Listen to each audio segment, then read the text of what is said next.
يعلمكم الله والله بكل شيء عليم. لا إله إلا الله واستجب لنا. لا إله إلا الله حتى تخرج روحنا. وبالحق أنزلناه وبالحق نزل. وما محمد إلا رسول ما كان محمد أبا أحد من رجالكم فآمنوا بما أنزل على محمد رسول الله صلى الله عليه وسلم.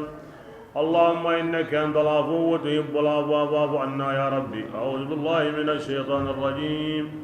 بسم الله الرحمن الرحيم. إن الله تعالى يدافع أن ينتن ديني عن الذين بك يم مغنديني آمنوا كونغا تونغندي. إن الله منيا إسنو هينوغا كاهرون جنبانون دي هيرنون دي دباري بروغا الله تغني دافع قرقر يمغا عن الذين آمنوا أنا من ينتنو أوائل المشركين.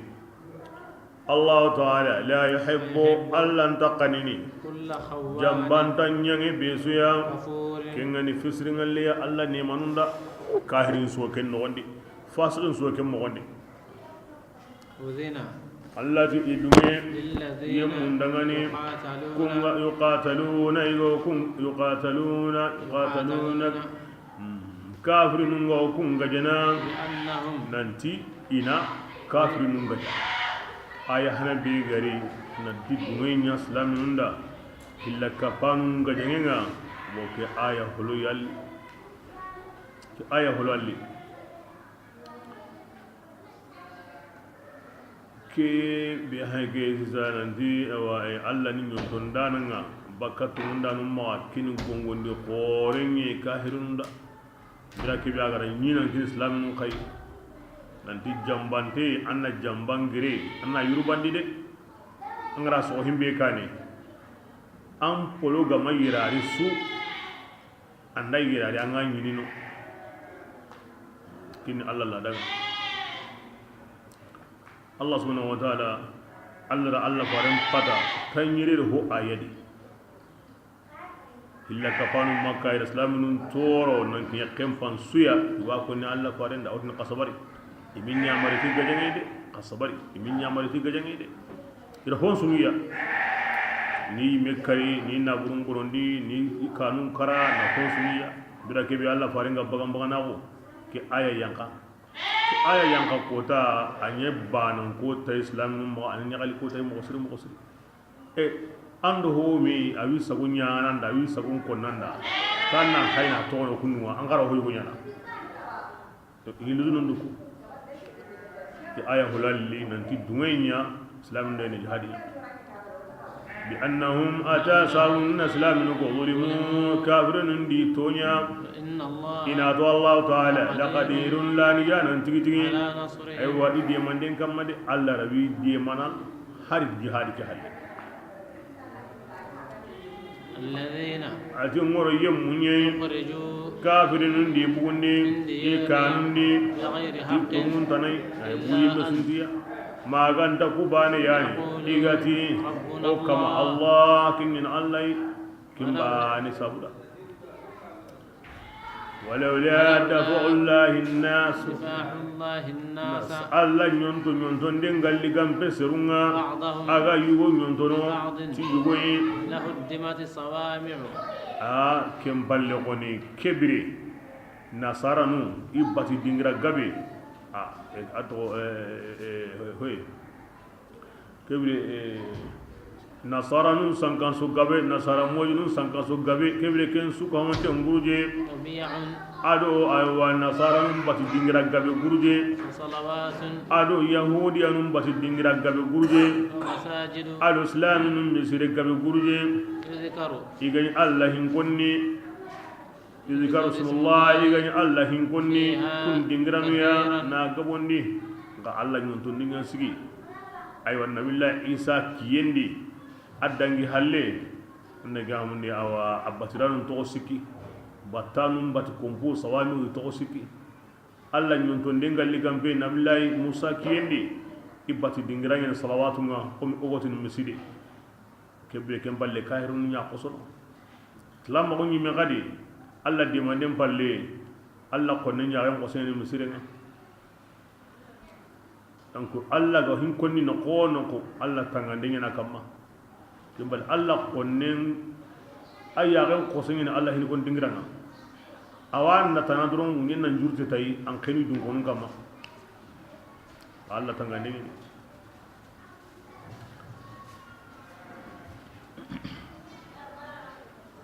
kini na ko islamu gilli ganni ni kem palle Allah farilli halle nasara num bati dingira ken daron taun ta islam awondi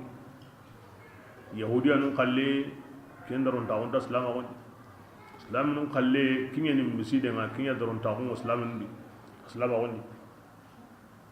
mana ko gilli ganni bati dingira na la wara lenki Allah tangandem palle anta bedu hilina بسم الله ولا ينصرن الله من مع الغريم من ديما كينغو الله ديما كينغو الله دينان ديما الله الله تعالى سيمبين تون كاني تاكون سكم نيندا ناني تاكون سيا بسواني ينوندي الذي مبين جلو غني ما حبني نيندي ني كاتاندي قنوما اقاموا الصلاه يعني اتيان غامدي اوا كيني كونيا او كيني اوا أرونيانا نانيا وصلنا الذين كي إلى كونوا ديما والما كونوا على دينان ديما قلت هنا إلى كونوا ديما إن كتبت نبتران كوي والما كونوا على دينان ديما الذين كي أروكم سمانا أقاموا الصلاة إن سلم جمني إن جكانكني إن يامرني تفسرنا إن كبني بكهوبر مغا عاقبة الأمور كبرنا نعم أواهم بولغارون كوني لغارون تيغانتي كبرنا أواكنا الله تعالى يادغني إن لا غري ردنا عندك تمومو الله غرنا كو قلي الله دونكم وإن يكذبوك kin Allah khibarin dinyi himbe ga warninya kun aya hananu ni muhajirun lansarun iwi de manayndi ya idema ina salle nga ko mo be wada warni kem mogodi o jakka nyana kem mogodi o yamar na nyana kem mogodi o kaban nyana kem mogodi kebira hillagar Allah kalleni wa in yukazzibuka ya rasulullah gandang garang kudu anganda ke ko inda kirantanya sembentidi honti maga Allah fare kenna magan toro de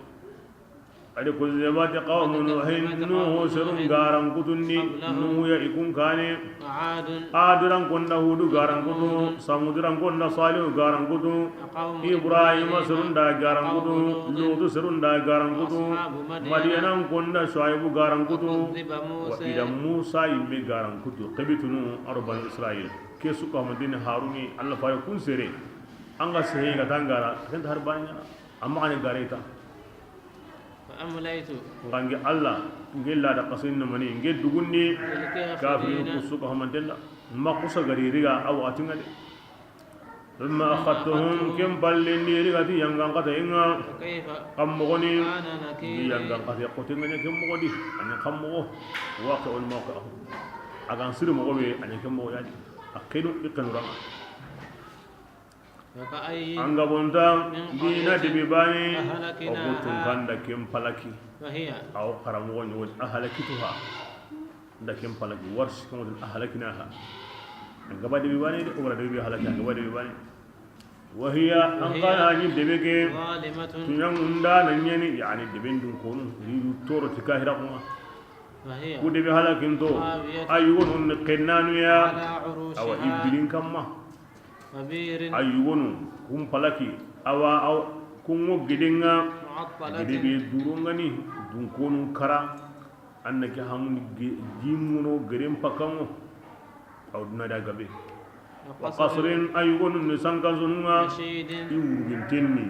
dibendi muna jamanin di muna luananta bakananta nokun dabarinte sirengo gunnendi ko nda kuma ko ngaranten suka maten kara Allah halakin de am bonga ben jinna honu halaki hangenna honu halaki honu na yangam nyamure honu ta sirunna kara na kompun kara na girum nguruja honu jingo tokono honu debeñimo tokono a su gabingo dunadi afalam yasiru tiyallikum matrewa ñindi sondo mu ganyana idangani igo hakrene tikun sondo mu ya mataru ganyu nyana idangani igo mugundini tikun tarunu ya kebilengan nangarindi namugundi halakinta hanan khibare anga matre na wari anda mu qur'an agar himbe ko allah ti awono kebira anga ma wari asunan ta wono da kanu ki allah kamnya allah we nan tam wan anwa an ngure nan diga yare dunadi na kayhin pay no qasa qorum pay halaki yemun no qorum pay allah wote be ngoy siru fil ard qadiga kewde ya mari serebe nda nyana kenya mari batiyen sabuda asi wanda na qore mu kitane na qore mu kitane سيروا فانظروا كيف كان عاقبة الظالمين سيروا فانظروا كيف كان عاقبة المكذبين قل لي وقل لي أن يمي ولكن أقول لهم بكميدي بسم الله فإنها مثلا من كبيرة أقول صندوق كنينا يابن كنا ترونكو لا تعمل أبصار أتنغلون تهنكني دي ولكن صندوق ينفنكني صندوق بينو igaw gimendi wana ko ndi hingunya anga hingintenni magalunguntenni odo sondomeni to bal ya dan pingunta har bani nyana sere sondomeni ngari bani ay har bani bondi har bani sondomeni ni kontro bani be ga bono haten su bono ga suro haten su suro arno sondomu suro ya dan pingu dum har bani يستعجلونك يا رسول الله وانكن كن يمندنو تيانغان قدرنga anganda ku fida makan ko inati mani sabura har sagan tanya ko kuma dunganda amanya an biti har bane ati akida ngani walan yukhlifa Allah inta Allah nyana sogin danai inni nangani yani kundan ke qoroti kenta sikki wati be go Allah ma Allah go ken sogini ikullanta Allah bakila hirun kama ken kida moy wala ma o kendu a joppe kanko da badri ko tanya xamo kamo siki adu sorota mi do siko idi sagon su kata ujune sere na tanyere karidi kanan gomba ni na tanyere riga idi kanan gomba tamaga na utuke ma Allah farengo saganyeri ni makka ma yaqari ihi subono ni yimben kari ni maga yankandi ni tunundi ko tasu inda kiyeme iya nyakana ko tasu do Allah farenga nakatimi anda luni yayi bismillah fa inna yawman akida Allah fare ti ko ta baninga inda rabbika Allah ta'ala la garan ko ta fa alf sanati kin ko me wujine sine yayi gilli honga an ko ngo kenni na dunadi Allah da qortinde an kin wujine sine Allah maga kin do ko ta banin suambana aswambana aha wuri Allah ta qortini ato himbe yana ga awanya na waka ayyin aji anga wonda dina dibi baneya ogutunga ngadumundi kende be dungonu ndangani kende be dungonu wa iridu tonya te kafira umane kem balle ngera kende be riga aywa lagari nokunga aw katangi Allah yai o dibin konni awro dibin dungonu ni dibin tanyana kahiriya dibin tanyana tunyindane dibin dungonu ni bismillah يا رسول الله جنتي يا مكانكم يا أيها الناس إنما أنما أنك معلمين يا نذير geni gongondane aga dangani gongondin banganteni de kim mogobani yani wa ana bashirun lil mu'minin geni yagalindane tunda nunda makka kul sura hanan kun ay hanan ni ke waqatinga gongondin yaw konni ora ke mo ko nandangi o yagalinde mun yana ga kira ni gongonde nyaw konni serem makte nan ga bo jankan nati aganda dungi kewo nyana kata kewa ga kani rasulullah فالذين يمبنوا كونغا توني إيغا غولي سرونغا غفر يوكون دغني أرو وري وريغبي دغني كين قورن كين أرجنة يمبنوا كونغا أوا دغني سيتي نغولي أو قرآن آية بنون ديني كونغا سمنا أقران تاوا معاجزين وين kunga simman okurantawa wono akarna mu'ajjizina wo yemmun kontondini minu gara alla fare mum batto yani wotini farendi battanu kontontenni wono akarna ke mogodi mu'ajjizina minu ga sobena nagani siti qur'ana ayanum bonondi ndendi iwo alla farendi battanu kontondini ko akarna mu'ajjizi kunna oku konto nya yudarni ba kunga simmana alla ranta hidawa bismillah ajukum an gudubru wani jahimi bindun konunga ya rasulullah kuma qindi ange mualimi kani billi harisuya ma annabi nyimme suya الرسول ندو النبي de France mido menaga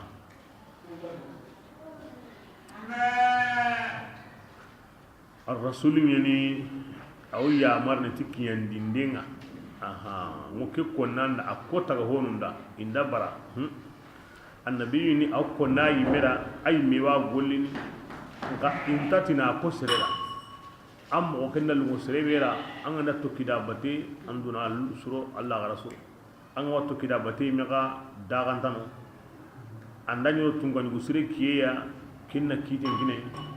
anda himbe ko kinna ya jamane ndi himbe da bara ngamanna aywa asembe la ay me ko ni Allah maqi katta surunga de annabiyu Allah wa sallam ati ike yumatunu to ana suru benu ngawini kungo kom annabi nyunya kebrenga to ana sirago ken daraja qore ken khairi qore inti baka ka honga misali kata himbeya ken wurani ken boka sireni ken bal harem palle taga honta annabi nyunya baka harum palle taga honti baka علماء أمتي أنبياء بني إسرائيل كبرنا هارم مري هنا الله فاري أن ميم مري هنا الله فاري كين الله فارم بتمرني إلا إذا تمنى ما كانت هاري أن ميم مكي ما كرا ألقى الشيطان توقرنا بركب الشيطان نسرني في أمنيته أقرنين نغندي فينسخ الله ما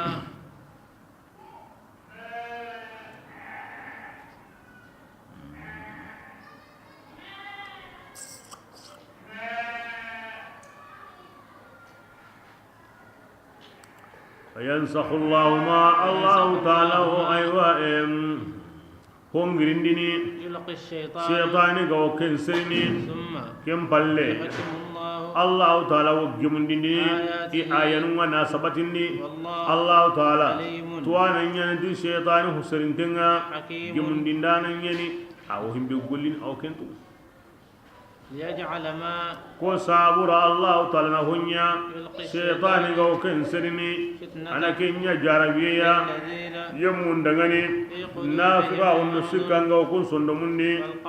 arus qulubuhum arusundullah arusundun kantun dangane فإن الظالمين النادو كافرين لا في شقاق وبوغويني كين الله تتوما كي تفسير بيغو تفسير غمسوما mo ado dankana unta mekitana ki Allah faren qara qur'ana ya suratul najm makka quraish mundo menaga afaraytum allata wal uzza wa manata salisa al ukhra ti shaytan ra warani nin kamana ni Allah faren matu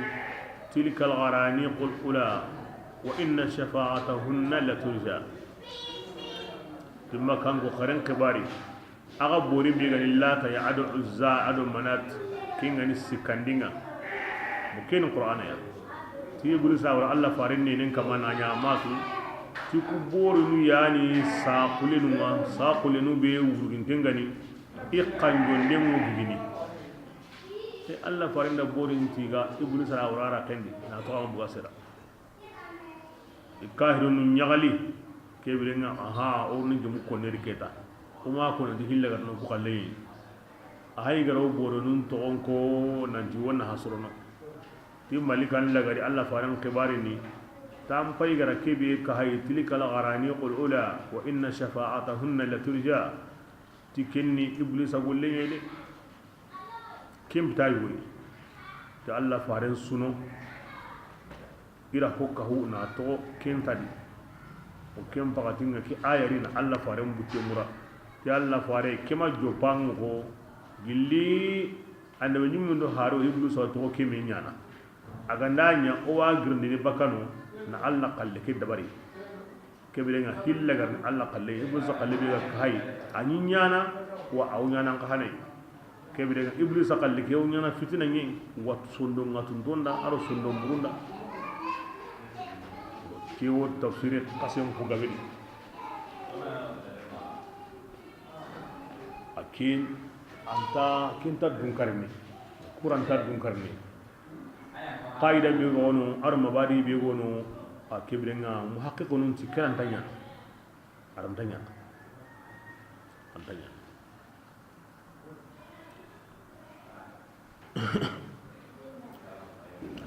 basi kinya ya sun qaso nyari higiran Allah faran kiyen sine kargandi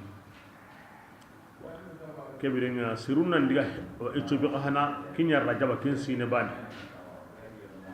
wa kebire in sagiri ni kata makai anya shawali ken sine bani wa ken sine noye wanga na ke diga mi hay aqawana awo kitabi gabedi hay mi tafsiriya saqule nyani anta wallo ma war sananga ba kalki wati ganda kiyanga bunne kili bundu lambuku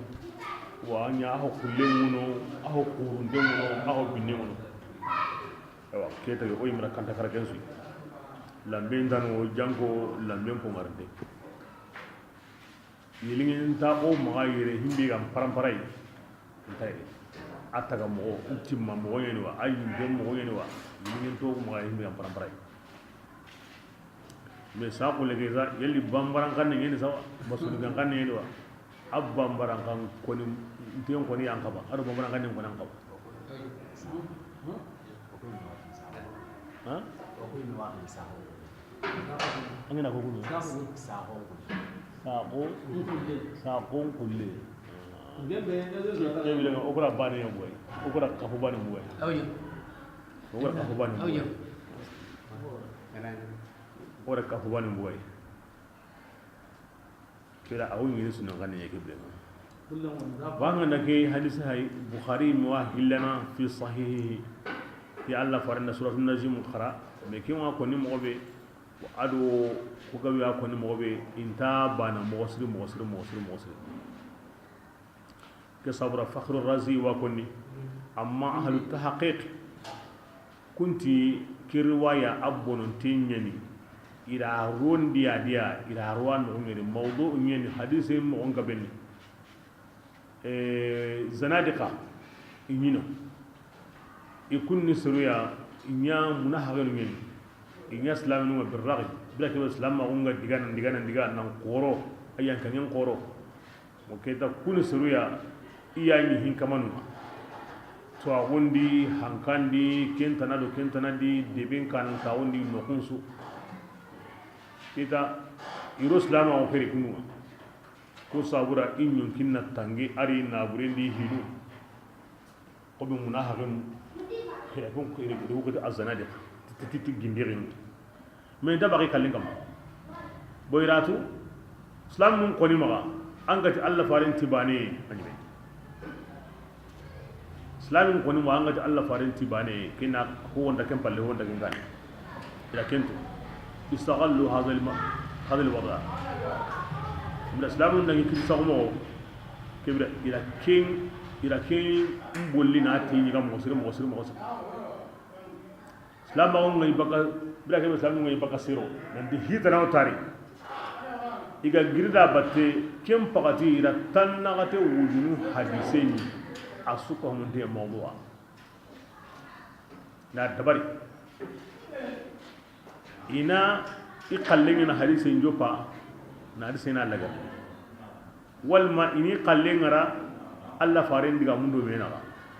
mina alla faren diga men ko kem palle ini qalle burinne ke to kay walla ka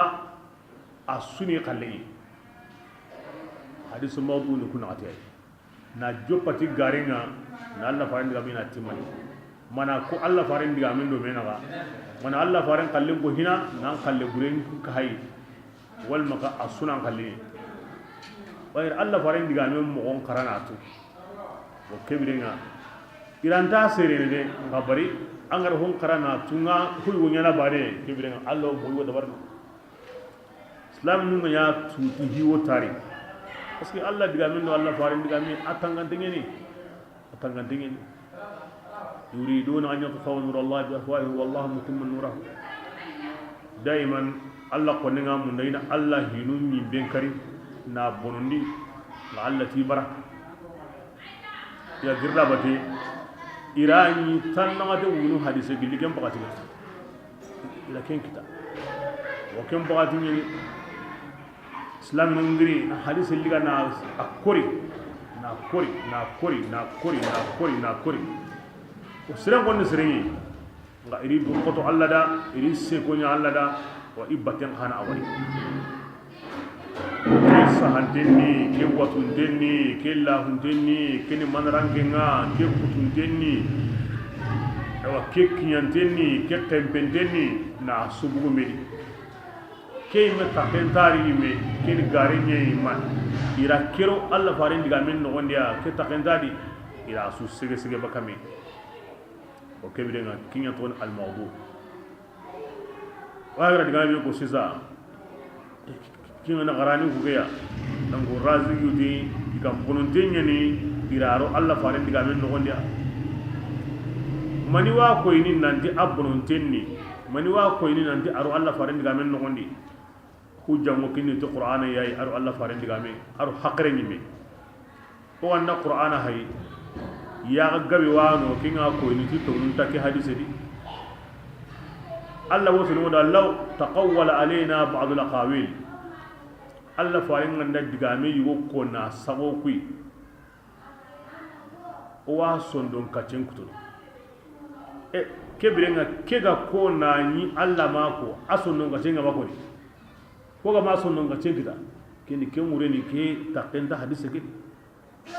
ahillani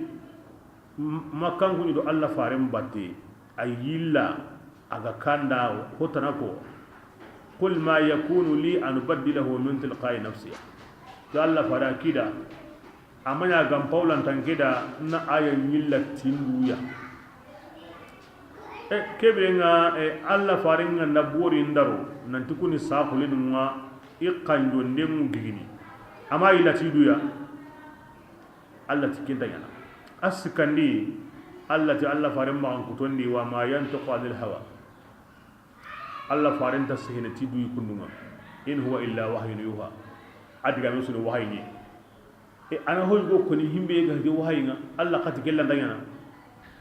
kibrenga ayanu bego qur'ana daga wa ko ni tike ada qarani ko ke takenta alla farin diga mendi kibrenga ke aya gabeni aras ko ke ni ko wase alla farin ta sunnan bangi muhammad bin khuzaimah wahillana ila akentur ni ke qisama yalli hadithul qarani ke na kamo muhammad bin awa ati dangani ati ke hadise gindire nungena arundi alla farin diga mendi bay haqiyu ghayra qatrndi ki hadise ya ati hadise ki as-sahantenta hadise sahante he wutumu onni medi bukhari ga wahilana mugobe isahi hundi kenti alla sallallahu alaihi wasallam ara wanajim qara agara qara lunge be ga wadi arabun kannindi jaman yanyi makkan ko sunino islaminun sujudi alla garukeya kafirinun sujudi seren sujudi jinnan sujudi sa kulim padise ke matoki kidgami ke matoki kebira kinga ko ini ira radia ataqentadi ba haqiyu ngata amas awa autu mu'amma saha aywa muhammad bin khuzaimah gati annaga mundi ti ira rondi ya zindiqun nya rondi wa kebira nga sunnam bangi atui nanti hinyana mahi olli kata haqirem bangi nga ken ko ni gabeni anyi menam pakaringa na hay andani au gemme alla farinna bori ndaro anyi mena ken payde anyi mi watu aqidan di islama wundi bori ndaro den tagemi sire su angana bori ndaro angana kahiri alla faringa bori ndaro bu haqare nga ko inna di sawaba he ahillandi haqare ndi andani shaytan na hoygo wara harul laqindi kim palle ina girndi aywa antange amma katanyana kenya wa manya kim palle alla na girndiya antange amma katanyana kenya kalamunden ken himbe kalamunden ngani alla na kenya nyana harunda aw wajibi no kama wona kenya tahuga annabi men sudi alla faran bani hede nande annabi nyum do khifaru itangantengo iblis amma ho nyami i harina undi i diga men di gollendi itangantengo kenga anya antai sallendi aga tawo ara salamu nya zuliya deni ad alla fare amwa wa mira sallendi hundiya ati sallem maddi huwa ngemamu parce que mungu ne shaytan yayi kebirenga ati ke iya bunyan kenkene isondo men da kenkene parce que kenkende wo hay nyana katiya ibrahim harun koni tangante mo baka shaytan ma mutlaqan kilama ke allah fare hakare ndalle sikandi ke nyimen sembe da mo osri o ganati to gunyeni aro katanyana kebirenga dundinga umu gilli baka harun kamade akan wajibi nyeni wona tawoso no meni nandi haren su dundingi igari yamari himbe ira suki yandi haren su godonde kun nagati nakin tahanso no meni haren su khbar ni ken wajibi nga aganda je nandi bulusu takawrna di bire ngona wa bir sana kebirenga ken dundinga wo gilli de ken kadi wajibi ni haren su ko mantenda ibra awmi go wajibi no kama ona tunanti ken awa anta sorno ibra awtuni ti alla ayen ku dallenga hadisi ni me kiti saw mo dallenga hakaren dallenga nanti saqulinu go borinu ku daronde ti saqula munga yikanjo ndemo gini sawaban tare de islam agun konnu nyina ka Allah farin diga minga mani sawura aw qatin dangi boy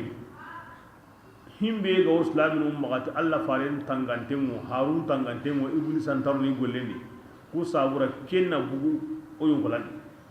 onati iblis ar domirono Allah farin ni meri na qur'ana yilla manga Allah da kisini kebila kon kisine bo kebiringa kumbani halle yo kengara wonyana angani ni ke diga mi kan iblis diga mingi angaro Allah fa Allah kan kembali ken tasuru wawtu be yakana ma honni na humbo dina bondi lengi angani ango khalai mo yodi gan gabe konni yo mo gabu nyana wa munda dro na salama wona tangay nya buga kama na tangay mbu salama gundu kun kama no yimenya on ta sakami on ta me famu on ta me darmo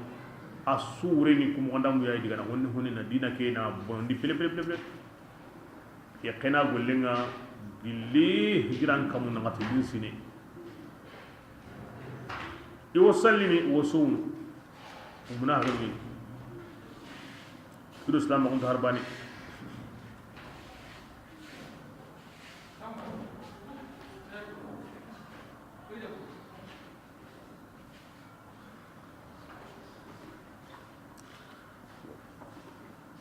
serbanin khibari kini hadisen to ngoni mikki tan ketara kellan ta dalle kutun to balile mamude hakren dalle utunde dalle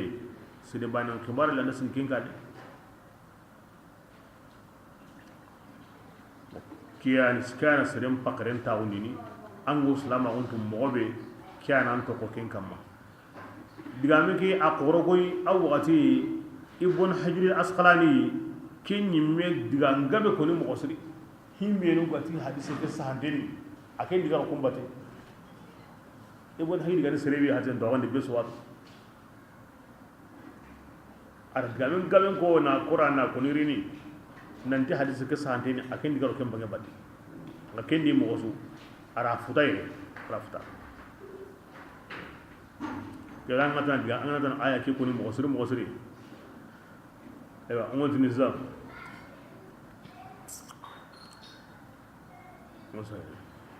وكأي نافجر محقق فسر مغني لأنغا وانتا من قرية أي وما من نبي وما أرسلنا وكما قندي من قبلك يا رسول الله أنجن كان من رسول قلي أيوة حارسيا ولا نبي ما النبي نمسيا إلا إذا تمنى ما غندا أيوة النبي نمكي ما حارك أغاقرا ألقى الشيطان نسرندي في أمنيته أقرا قنندي أو من سرنا دي قبنجناهم سكا أرفام وبرو koy kentu indeni alla faran qur'ana ke inyutini mani korotenye ni gijankatu yenye ni suge ni inati alla faran yimi turndenye ni gijankatana ni sugana ni alla faran ke biyan kema jopanga hare sugandi hare na hunda barago sehne iblis so hakarla tana walla surum pakreni nanti ke yani alla kallente فينسخ الله ما الله تعالى وهم غريندني يلقي الشيطان او ابليس غو كسرني ثم كون ينا خمو كيتا كدغام كونانو يغونو يول تغارني توبيني الله كبكي حقرني نكي حقر لا بوغي مغا نفام سيرنجيني يا inati كدغام توغما دغان سيرنجيني انغوتي نمايغرا الله فارن دغام مغو هنا الله غندا كيتي هيمبيرا كنن توبي عند قران مو عمر رضي الله عنه atubi kota agara kaytin sahandelli gana akara an woti ni ke umaru mai an woti na madu qur'ana wallihina an woti na madu mamukuhina aga ya no gondi mogobe na na kanu ku sugana nyani kejin kata kanna nyani mi alla gara ware mbuga so do menga na qur'an ko ye o hakada isunya ke mogodi alla gara tubulla kuti ko wada ibul sago himbe walli so do mendi alla la gara kengirindin na ayan sabatin dari ila tu na famu na di tongu tongu kin alla diga mini arho honta bal aw kin yana konu da aga kiti himbe lu sondu men nan suro aw kin dabar na kunda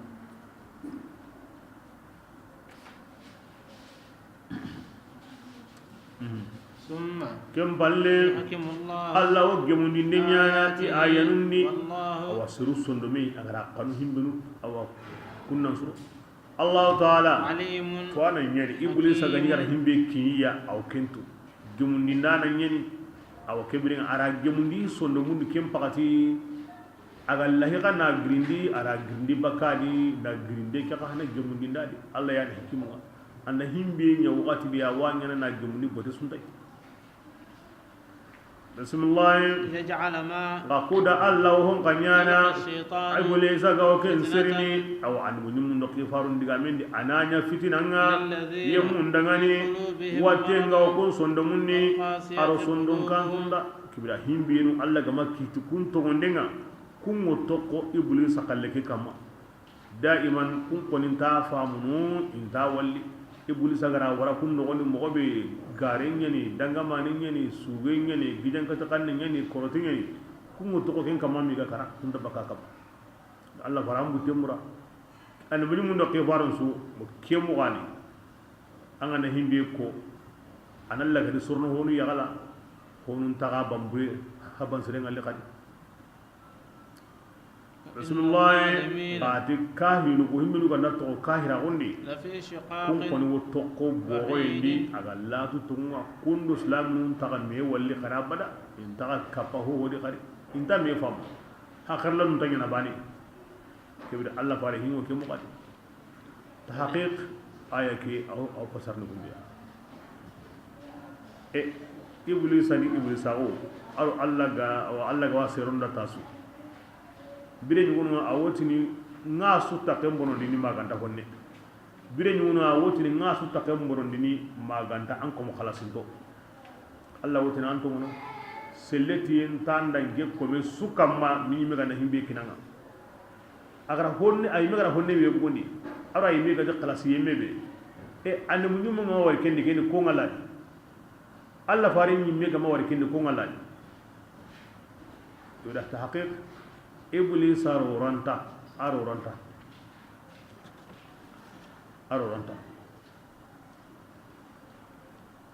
فليعلم الذين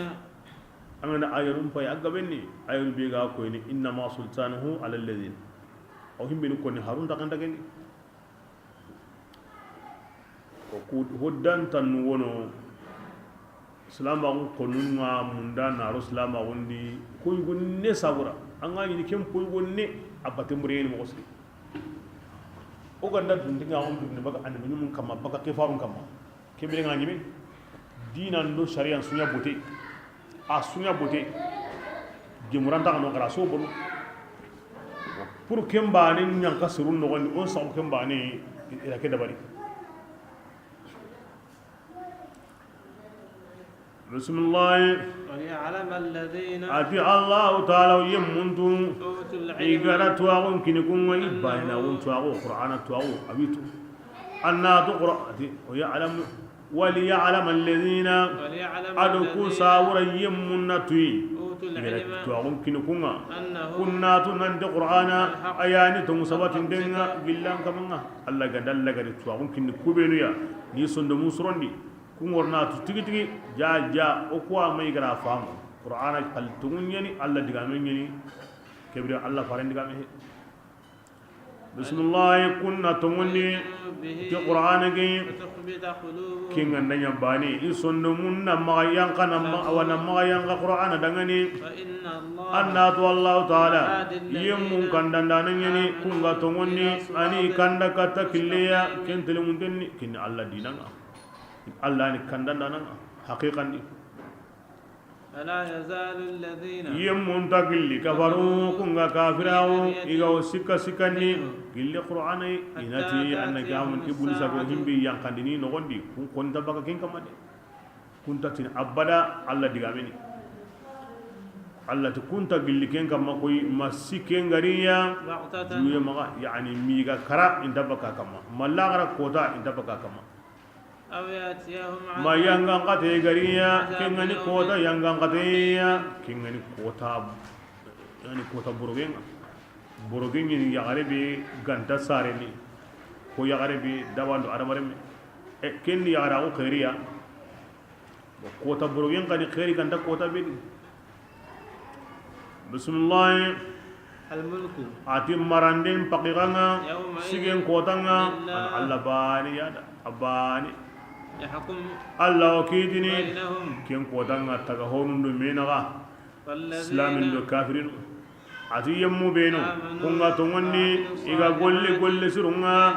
ana kiti na kullu nima arjannan kanni fasamunta ko sawra gilliya arno ko hukuma والذين yemmu beno ga kunga kafirawo igara farun garangudu to ko ayanunga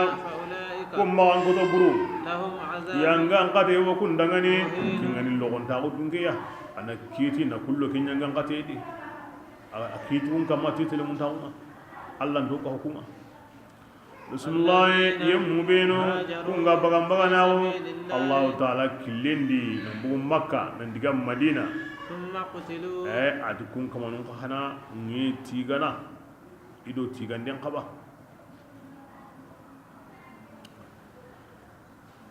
كلمة تدوني أخباري كني لا يرزقنهم الله ما الله غري ورجع على مؤمن نكو إن بينو غورنو الجنة إتقوا كندي دي أنا مهاجر نكو درانكو parce que kun duran taqawi da salama wondi kebirenga iwi qawar jagan ثم قتلوا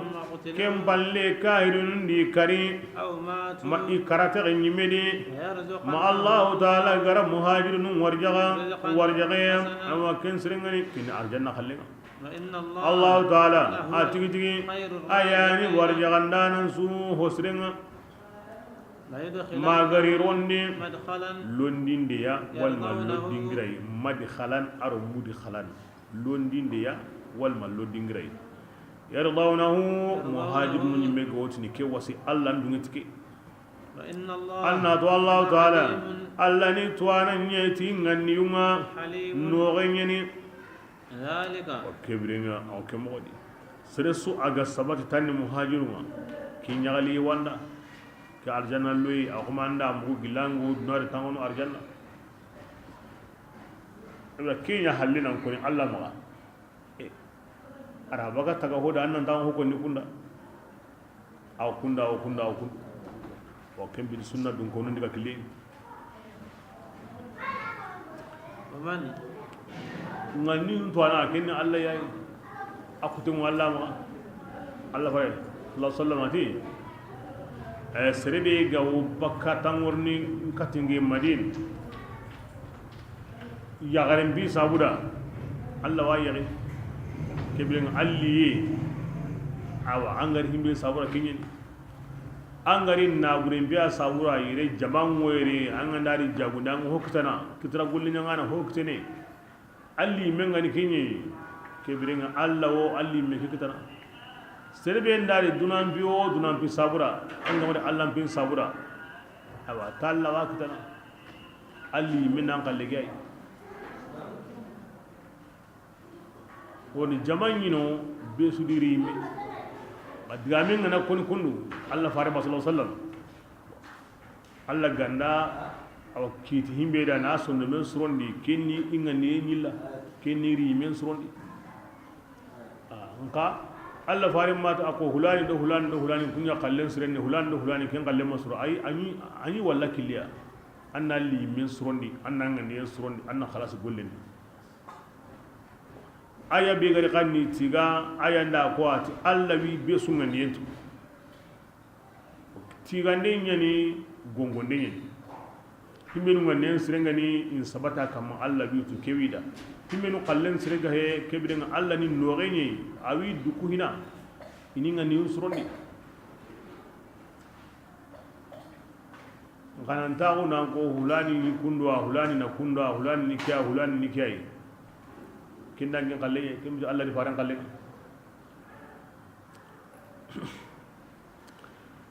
himbe ga sunna dun gonu itiqadinga Allah faran sahaban su anna su daro anna su qanu anni warayo kisrendi na diga kille sire mundi da na bu kille sire mundi da kin wajibi nga sunna dun gonu itiqadin gi anda tawona sahabanu kamiru halle wujnu konni ikbare ni wodi wo kembaka sahabanu benun go honu maga sahaba ko nyime yukendi doro me nga jatani anda kame baka kibada kay jama kutu qoren so wono kunu ken sunu munahari ken sunu kahiri ya subhanallah idan ken be gonde Allah farin kagume makisi ken khadija halle a khalifa makisi ken ali halle kibada kota Allah farin kagume be Allah ti da iyan islamin mani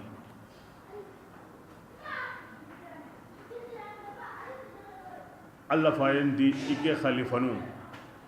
iganda himbe ko nanya ike diga halle adi kara himbe ko nanya so ambana amma ti ike khalifa de ati khalifanu yumaton su ka hukuni suro na ati yumaton su ka hu Allah farin awagati awa Allah farin ka gumuna o manu amma ti aga madi o manu kina gara ho ka gumago aga fatina antogo manga fatina to aswadi himbe go kuma yokendi anta kame baka ayan ka gabe nyon qur'ana ni aw sahaba ni pin konni aw muhajirun duran pin konni aw badr dun gon duran pin konni uhud dun gon duran pin konni awi su konti jamanga aywa bay arduwan dun kono awi duran pin konni ho gani sigirai awi dun gon duran konni ni duran tiga na arjana loyen gi xibaren aw tlaqari aw muhajirun sutunu aw tlaqara aw sahaban sutunu kun kama yo tunda mede yo sawanta me sirillatiya annandu motiya igabo tana karanga mun ba na yi hitu nanti wono asisa ango tawra sui lenkiago kame sere baka anga yi wono matango dibine ango dibo korendi ango tawra sui ago sere baka aw kame sere baka anga yi wono kebirenga annandu mogotiya iyi kuni dengo nan kaso imega kiyoya I wono nan kaso adalla sawar aya be gandari ago sahabun daron taun koyni ago muhajirun daron taun koyni karanga na maga dangay kundunga aw walangala na koy nanti igabengeni anna ko mo siri saruna fam gaballe garantun yani innene nalli tonti maka I warna ngati alla faren kanuye aro alla faren dun konun kanuye alla faren kanuye be go aka gumun su degradé na bakay alla faren kanuye be go sahaba nu su yana kahiriya kina alla faren kanuye kina alla faren karun gon kanuye la wakalla ken mo komi anda sereni jamadi angarani jamabe de jamage hasida unda konna gullandi anda here nyani bonondi na jamake bogo bakame kebirenga na honnu to awre anda to ko nga wati bi angor himbe nya ken xana wan no e angana saw ko nga ko mane halle manna ko ina nga nanti antarni khadija yime botuguru manna ko ina nga nanti antarni ali yime botuguru ko on tegen ko ina nga sagoy be ga sigi agara sahaban ko ten so ya kahiriya na alla farin ya kan ko ten su bugadi e kabuwa bane la sirillatiya alla di farin kanu madangi alla di farin gari kanu gobe ko parce que surontago kharijun an salahihi wa huwa duhmatun wa kullu salahin kharijun an salahihi wa huwa duhmatun surontago aganda bugo alla farin surontago mo on kam makendi bitey ange ngara kona lungoni na surondi mo ado alla farin kallin nan bana wa aganda agambana fa marhaban bihi wa ahlan wa sahlan ado alla farin kallin nan bana digangolle bitey burundana ni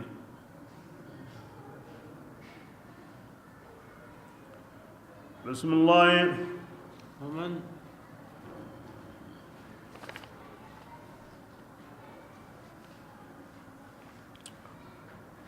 ومن يمم كينغا تامبون توغاني انا تامبون توغاتي هميا ايغرا اتونيا تكيميا اتكيم بالله ايغاندا يادا اكما ما الله تعالى غركين كمان ديما الله تعالى يمبانا نين مؤمنا ندغاني كفرانا نين يدغاني لكن ونيا مينو غرا اوا Allah higara tambondo yadan taun sukri togobani albaghi woni kinara magana almushakala kembal tambo tuwai aro yadan taun daba mara muganni ni ki ko nemo gemmi faman aqaba inda islamu kahir nu ngaran tonya angari tonya me yani awrin ni khari gaja komi gawa ga na mo kaso horoman tendi ado kentana kebire ngana gaje nya kaso horoman tendi islami ma anga ndanya nanta tasurna maganya inna allaha la afuwun ghafurun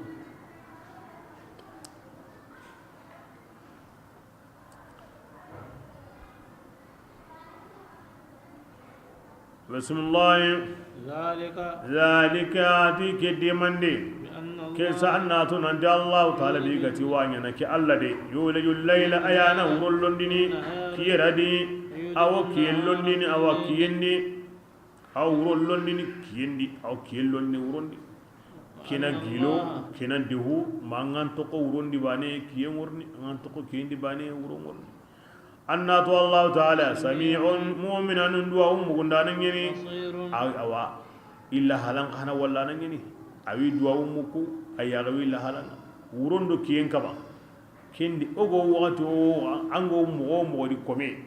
anna wakati nyoke ni wadi wakati nyoke hanan yini wurondo kiyenga kendi annati huturo sunge kanana lahajri sogoba betaye salihananki lagasara an gana tu kendi an go yoke be nogondi allati ikya yoke kin yoke ni kya maka kebe annaka no allah ya sawura ara o waju tike wona tunanti allah wona ya yoke nogondi wonda wuro yoke ndi woke yoke ndi bismillah ذلك wona tu ke demande allah taala atigi ayani tunga sabatin dinga أنما wona tu nandi himbe igo kembatunu gilli allah tanai kembati ho kenni bataranga wo gan allah tanangara batu bataranga anta yukedi ankenda kensuno allah yukenya annatu nandi allah taala atigi ayani tunga kallam dinga ayani tunga qorenga honsu ko nandi an qorasu honsu ألم ترى allah subhanahu wa ta'ala ahari dallu tummi koni aha agara ko nanti ikyani tunga ikyani ho sabatin tenga iyani kallankenga iyani ho qorenga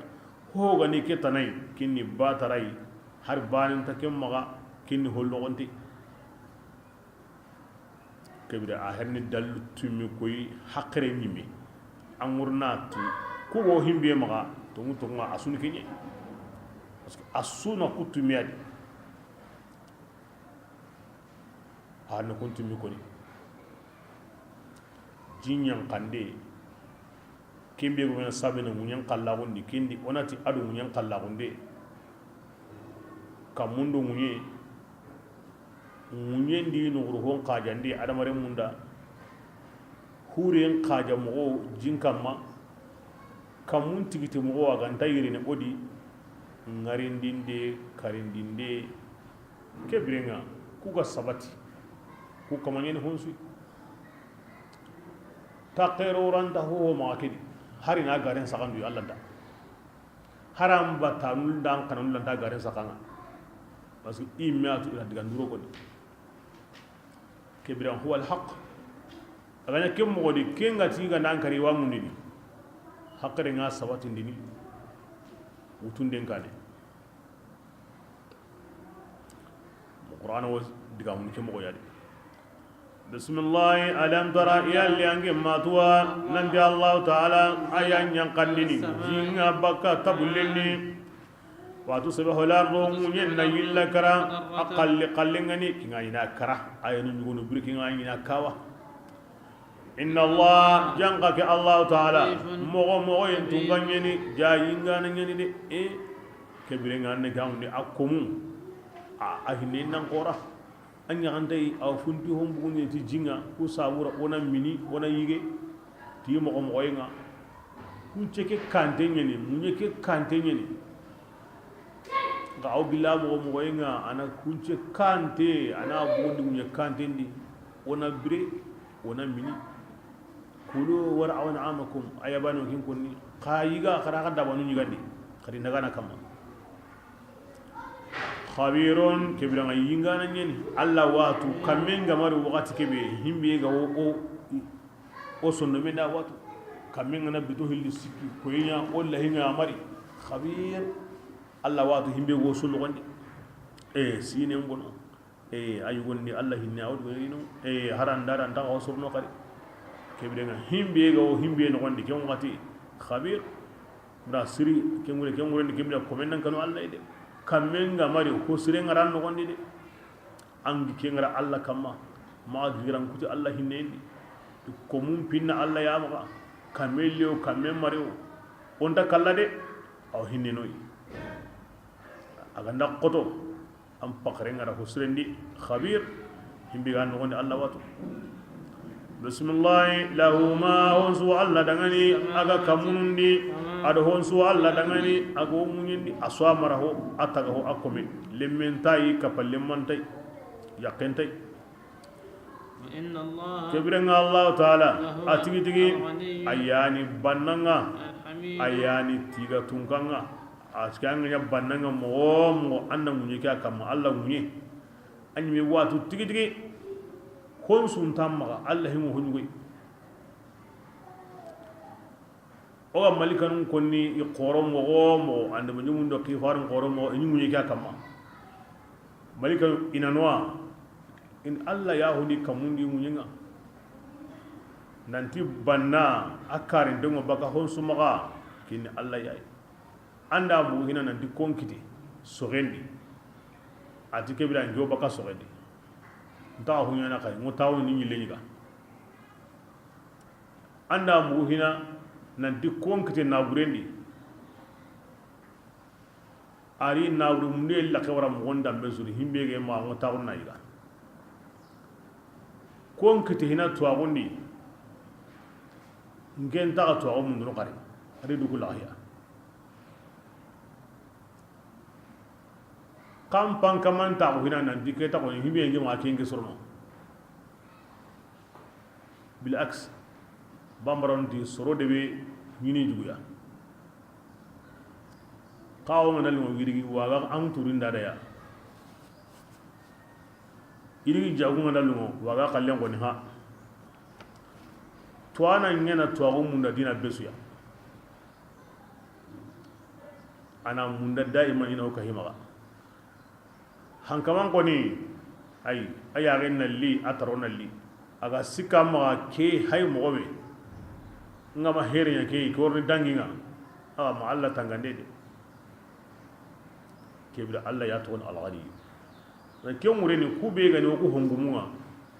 kun koni kun fakarin gilli dada ya ima kari ima bannawo kebira Allah yani bannana bane يا أيها الناس أنتم الفقراء بسم الله الحميد أيان تيغا تونكانا أقول لين سودي أنت هبرين أغير هو ياسرين وما فعل الجليل هو الجميل ألم ترى يا لأنك ما توا ننجى الله تعالى arafon kajango ada maremu dangani ho go nyendi ada maremu ngandi nyongin sa kama alla dumenga mobe galanda awunya na kunduma annewo akoto atawo adallaw ada maremu kun tare kundi ima dumi nyongin sa ka ho go kama nyendi anya hungar dandan bisi anya hokkante yawa igwa munda anya mobe alla dumenga maganya Allah ra taga adamar munyan sabura atira kaja adamar munda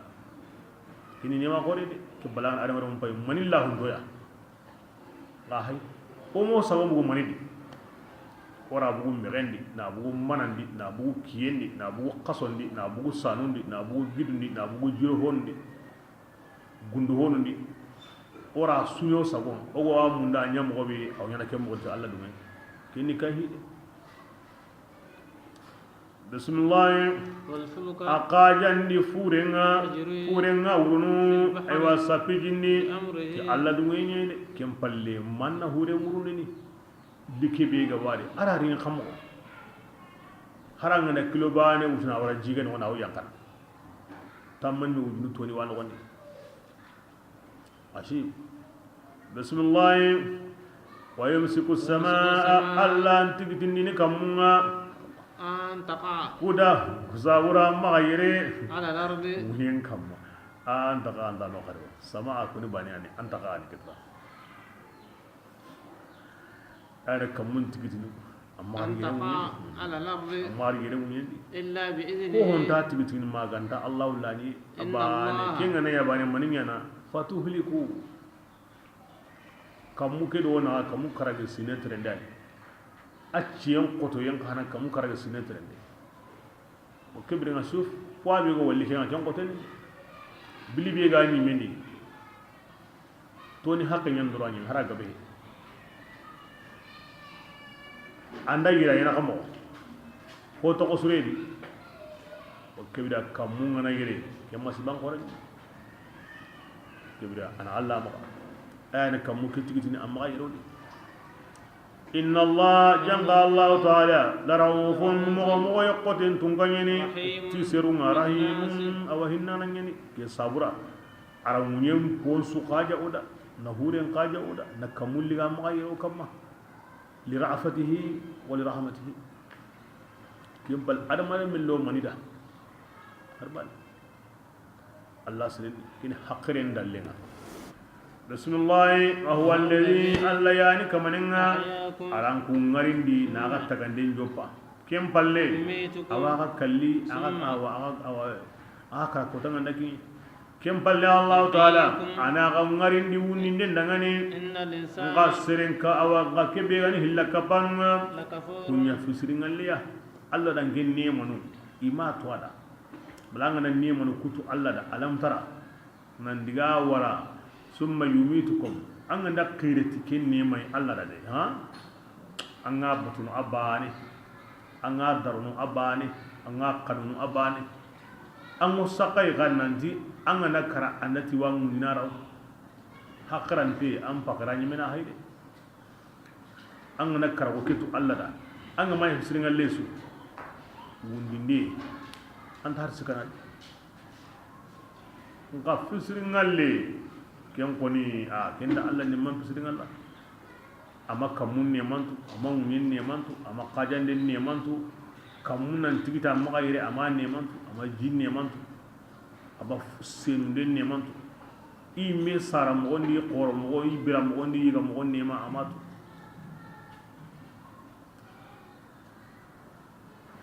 na kala segino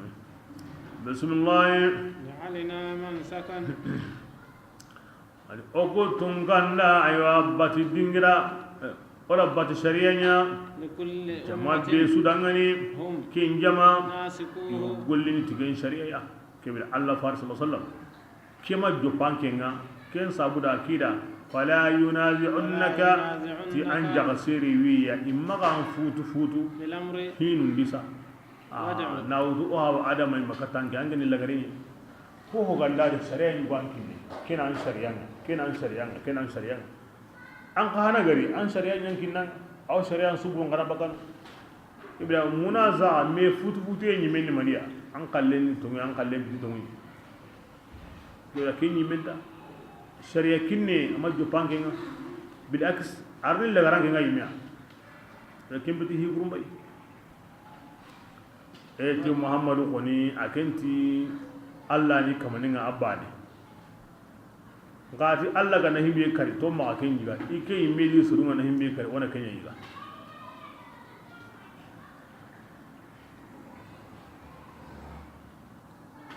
majus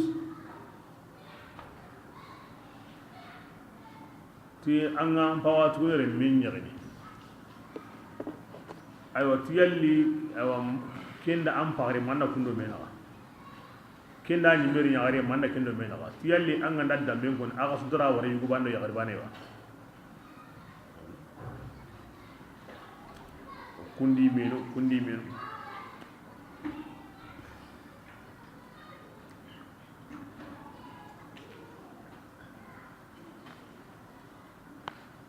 ibanga kina shari'i imati na anfutu nasara ando yahudi ando hillaka pando kentana be su kallen nyama asro waqtinga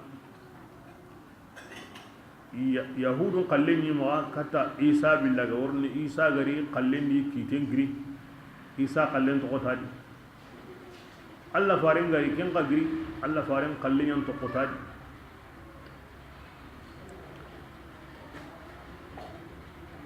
bismillah ya rasulullah angena komun gari ila rabbika katan kaman dinanga إنك أنك مولى من يا على هدى والله أمو كندي مغنديني مستقيم أو كنت لمجنن كم خريقة عن ديننا أنك اللي كان ديننا دي على تكيني عند كافم للخطابة الضمير نتوكي لام كني أرسبتي كم ورني كندي أنت الله فارن كندي أمبالي كلن كأنت الله فارن ديننا أمبالي kirin ne ma diga sere sura annakum munkiri maganta katta Allah farin dinana bismillah ya rasulullah indam farangal lemma udinanni angotini dangani Allah taala ayani tuananga tihunga ago kingullini Allah taala akin nyawkitini agadu me nagandi nagara kotanga angu islaminu adu kahirin jamaki khasiman khatasam darura akhira dina buren su ari kahuma me su jama bane ido islam no kiti ina kiti honni an kungani ani me so ni kenni alam ta'lam ya li amma tuwa nan da Allah ta'ala aw hontu kinga kamunni aw hontu kingunni inna dhalika kibrenga ken su kahuma denga aw ho sahandeni ke su kahuma den to agunga anni ni Allah ta'ala wali ho kam do ngin asu sahande nyugodi Allah wala hatangante ndi awono kebirenga na kesu sahana sutu kennan qora fama Allah ma kennan nim ho hon taqoto Allah ma wa ma zalika ala Allah bi aziz bismillah hadihi lakapanuhum batunu billi alla tanai aywa sultanan dalle gama yanqa ikamma bi tikem batuyinga وما يهم بطنو لهم تواغو غمانيا لهم إدانغاني بي تكين كماني كان كاوما كبيرنا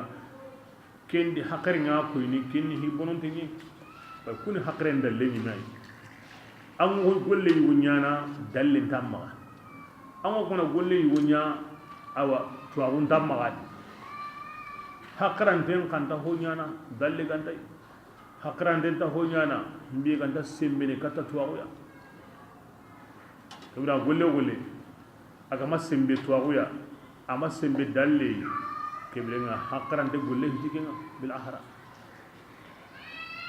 golle ama sembe dalle ama sembe tuwaguy kembiti hakran de golle Allah hay gada kairun bi'u ni hakran luwagun ko yitikenye kini hakren dalle nanti bori batiyen sirehe ahram tinna wallo jahannaba donc duna khairin tadi la kana khairin tadi mi hakren mi ganda hay hakren mo ballay sabra hakran taqulu billi harundu anabunu mulli yankane iratu nanti kamane tarawono himbe gahiti awasuru wokon himbe bati bor non ni kabunga iratu nanti ikontontenni imeni taka honye imeranta ba hakrenga famnu nanti bori batim bit harbani hakrenga famnu taka honga nyam mo taka honye na batu kabane anta sembele kata tuwa bismillah qur'anu karamuni aw hakren dallem koynoy na wutunden dallem koyoy allati afarendi umma tawa mun mutnadi kanta to bire yugo na awurni hakarenga anyi mena am pakarenga na ke haymani yalli hakaran daw kena adi amanya gilli de mandane ay wahillaka fan gudangani to golle gure alla ganda ko alla garu atina kamandi du toro aha hillaka pe to agunta de mana dalle ta de mana kibira hillaka pan an mana nduwa toro ken sabura de mandana tanga himbe gan ko nan de ma ken gati himbe ne ko sen an ko mana ken dabari Allah ko so ko rengi ni hillaka pe an ana ken dabari ken dan dan du toro de mandana tanga de bismillah gilli ganda qara kafirin kamma to qur'an ayanuma ibangante ngani al munkara anna qusagara aywa qonna untu في وجوه يمون الذين يغلقون دي كفروا كفروا كونغا كافراو يكادون أو قلي ما أنكتونا إيو تندونو يسطون إن قصة جاونتاغو نيم ملغا كونغا وقرانا إكاما هو آيانا هكذا إذا كنت كين كاهر نتاغ منجنغا قلي قرآن يانك وقتي كما أنكتو أيران كبنتا قلاغ وقيرين أغنى آية مغباني أنو قصة غراتو يغلقون yaxe mo tirini yaxu ñuqindini awa anta lida anga tum kinga wo sereri kahirin jugu wandi agidango salinango subu aw gilli ayan qoniyenga allanpin qoniyenga himbiye go kabana ko wena ko ina killiga wena ko minan kambu kin jugu go sereri kahirin jugu wandi anken taron qosen allan fi mukenga anya gan qosen ni akko nananda nyananga kahir nu kunye bismillah qul ya rasulullah muti dangani yallingena ankum khibariwa bisharrin ti hoy ken gam pasamunda zalikum dinanta agadan ke qur'ana konna buya dinanta agada ke qur'ana dunka konna buya na ken ka agada himbe gam bonda kewa النار anganta ken du yimbe nyam bonun take وعدها الله Allah ora yimbe ke awa tagana saum الذين awa yemmun kane kunga kafirawo nanti walla garni nonga أبيس dagar no المصير kombono kinga nonga de qur'ana konnana adun konun konnana akkoni mo buran ko bini riga kebele ngati himbe ga wono anganta to hubu ina kanda yimbe ina kadi angana kara qur'ana konnawun kamma adun konun konnawun kamma Allah mpin konnawun kamma adun konun konnawun kamma yimbe ngono dagar no komboro de nya yimbe nga da qarona qur'ana kanu ona adun konun kanu ona Allah mpin konnen kanu ona adun konun kanu kyongore ni manna non kai arjanna wono kun kamanunda bismillah يا أيها الناس ya makango ضرب مثل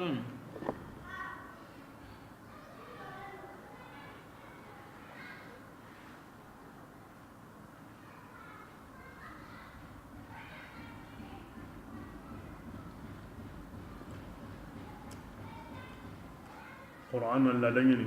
surtout makan suran andat kahira uko na begu na huja nyimira kendi maslama uko na tiga na lungondi idun konunda a worniti haqiren kana dallenyi woy aw misali ni kinu ani minan du hay ken nogoni anna himbay ken nogoni ati makango duriba masalun ضرب ila مثل tali ni go katude فاستمعوا an kunna litringe ke tali damani إن الذين tiyammu benu تدعون an kunga hukum batunu lilli alla tanai لن يخلقوا ذبابا iran takata har siyam bambi bani iran takata tagana ولو wala ijtama'u hari aywa aga kamanun suganda kamu له awa siyanni bani tagandenda iranta bori bani gawaga maga iranta nyen bori suganda kahu nanti wo siyam bani tagana iranta إن يسلبهم كنا الذباب خمسة. شيئا iti qari ti siyanne nganda wonne bosi gilli bori nuguya لا يستنقذون iranta tlandinai منه anam ila ken qahna ko ne qari kitan tali landinga iranta kata siyam bani tagana nyen borin su ho gabbati Allah tanai wati bori nugo siyanne nganda aganda yagilliya na timasire liya ni betere ni yaga sagunga siyanne ngota una inayi inogon paga iranta siyanne katana bakidu ya kebire ngana khamu an kunna ken batunu kamane khamu himbe ranta har siyanne tagana an kunna ken batunu kamane khamu himbe ranta har siyanne katana bakidu ya makan ko khara hayde am pakaringa na kinno ko hayza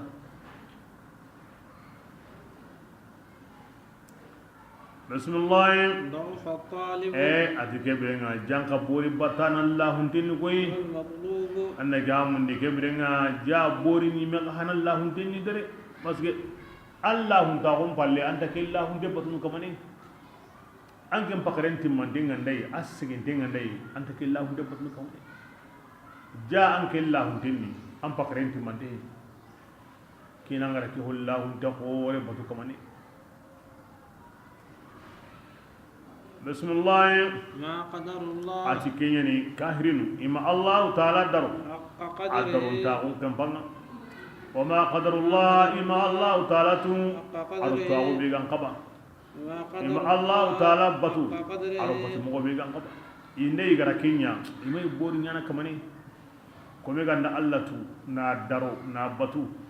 kibrenga amutini kamane tama allah illa dintai abanya ni jatindi igollendi imaqtuni إن الله الله تعالى أكين يعني سمبين تونغان أياني نيندانا كبيرنا السمبين يعني أرتاك هو كسوتاك أني يعني تاك هو كسوالا نين نغندي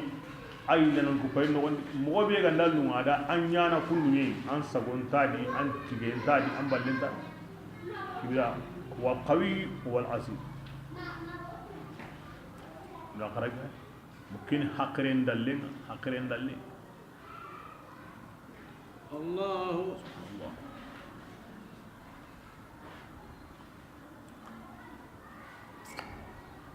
siyanne daba kaba konte daba ko anda hay kunu kay gabe ngina di kiwtu kuna ne i wotini ayam pamminta biramu on pamminna yaadi dina ho warante su nam breta kenya sabuni har himbe ga wa kalli ayru sernadi hongarta kutu ngo hon payni hina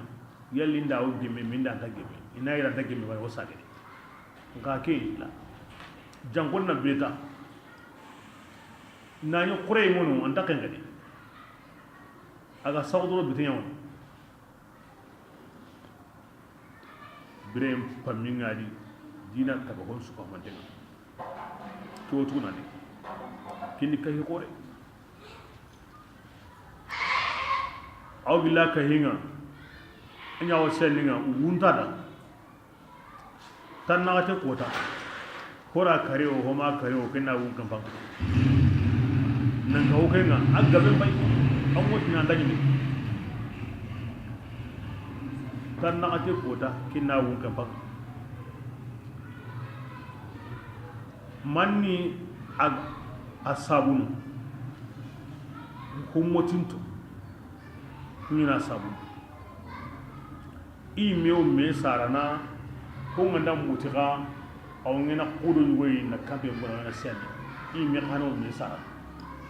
kinyina ga woni hani ya sawon wodi annam pa to merin sire aw wille na ya sian ninga wo sian ni mo me sara siani ayani aywa ko bure gabe sabuma parce que oti na mbire do e sabura aw ta on ho motin de sui awayi yigana atta nunda wo gilli ara unda wo gilli awra ta ko husire ngakari ke mbira mo mundi en sabura ara ho merante be ga bu doru ke mo walle husire ke serem pikki sida sene mo tawne ad hitien gonni merande wo tenke banga awra tawo anyi ga nenga sisa nyaga minteri awra taga sisa o tawna nyi ga nenga nyaga min yoki o tawna sisa o tawna nyi ga nenga na sianni obre aw nyaga minteri nyana andanya ho binenga anga kullenga li andanya ho kullenga anga binenga li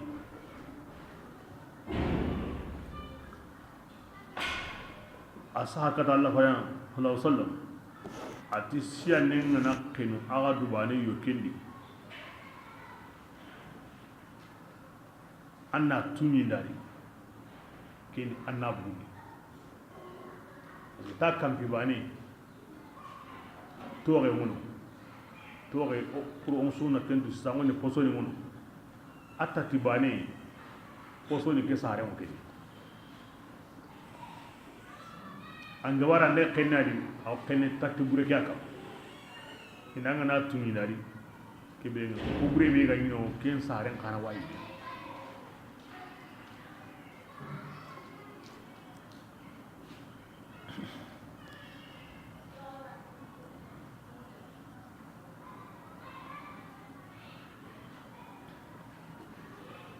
بسم الله إن الله ngaro ilmu jin hungarin tun ngarin tawo ntuago ko misanu bi hay qur'an khinu katiniya angani ni kam gon kore ni ko ko misrim ko misiyan ko misan seremi ingar tawo nyana anta to ko nangot nan paminda nyene na to alla kay hin gaben yana di alla la ni gaben yana di alla o tuini tay hakaran to magatu mo gabeya ini loye ungarin tawo angana ya ko sankarana angana ki ko tugunani an wo darle ngabe yilla nan mo sirum dinan ta ko dar balle munyi mini bismillah الله Allah ta'ala يصطفي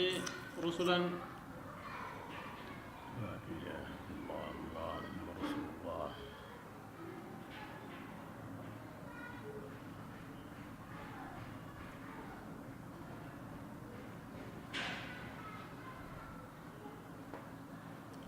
الله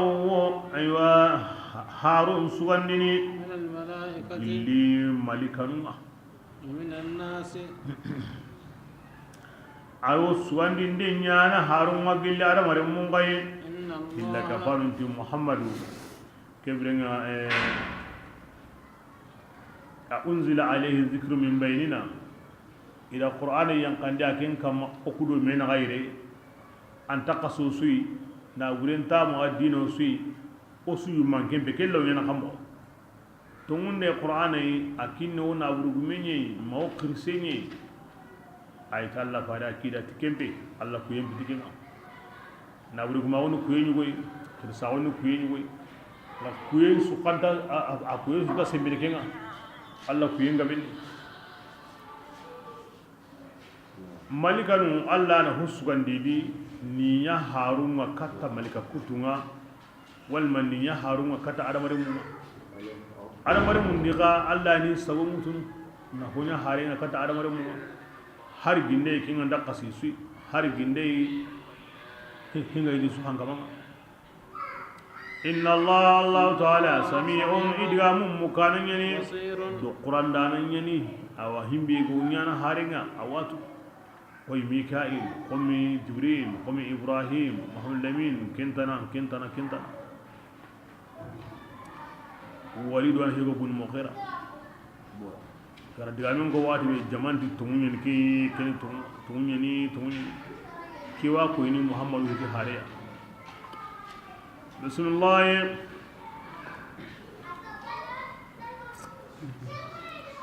ya'lam ma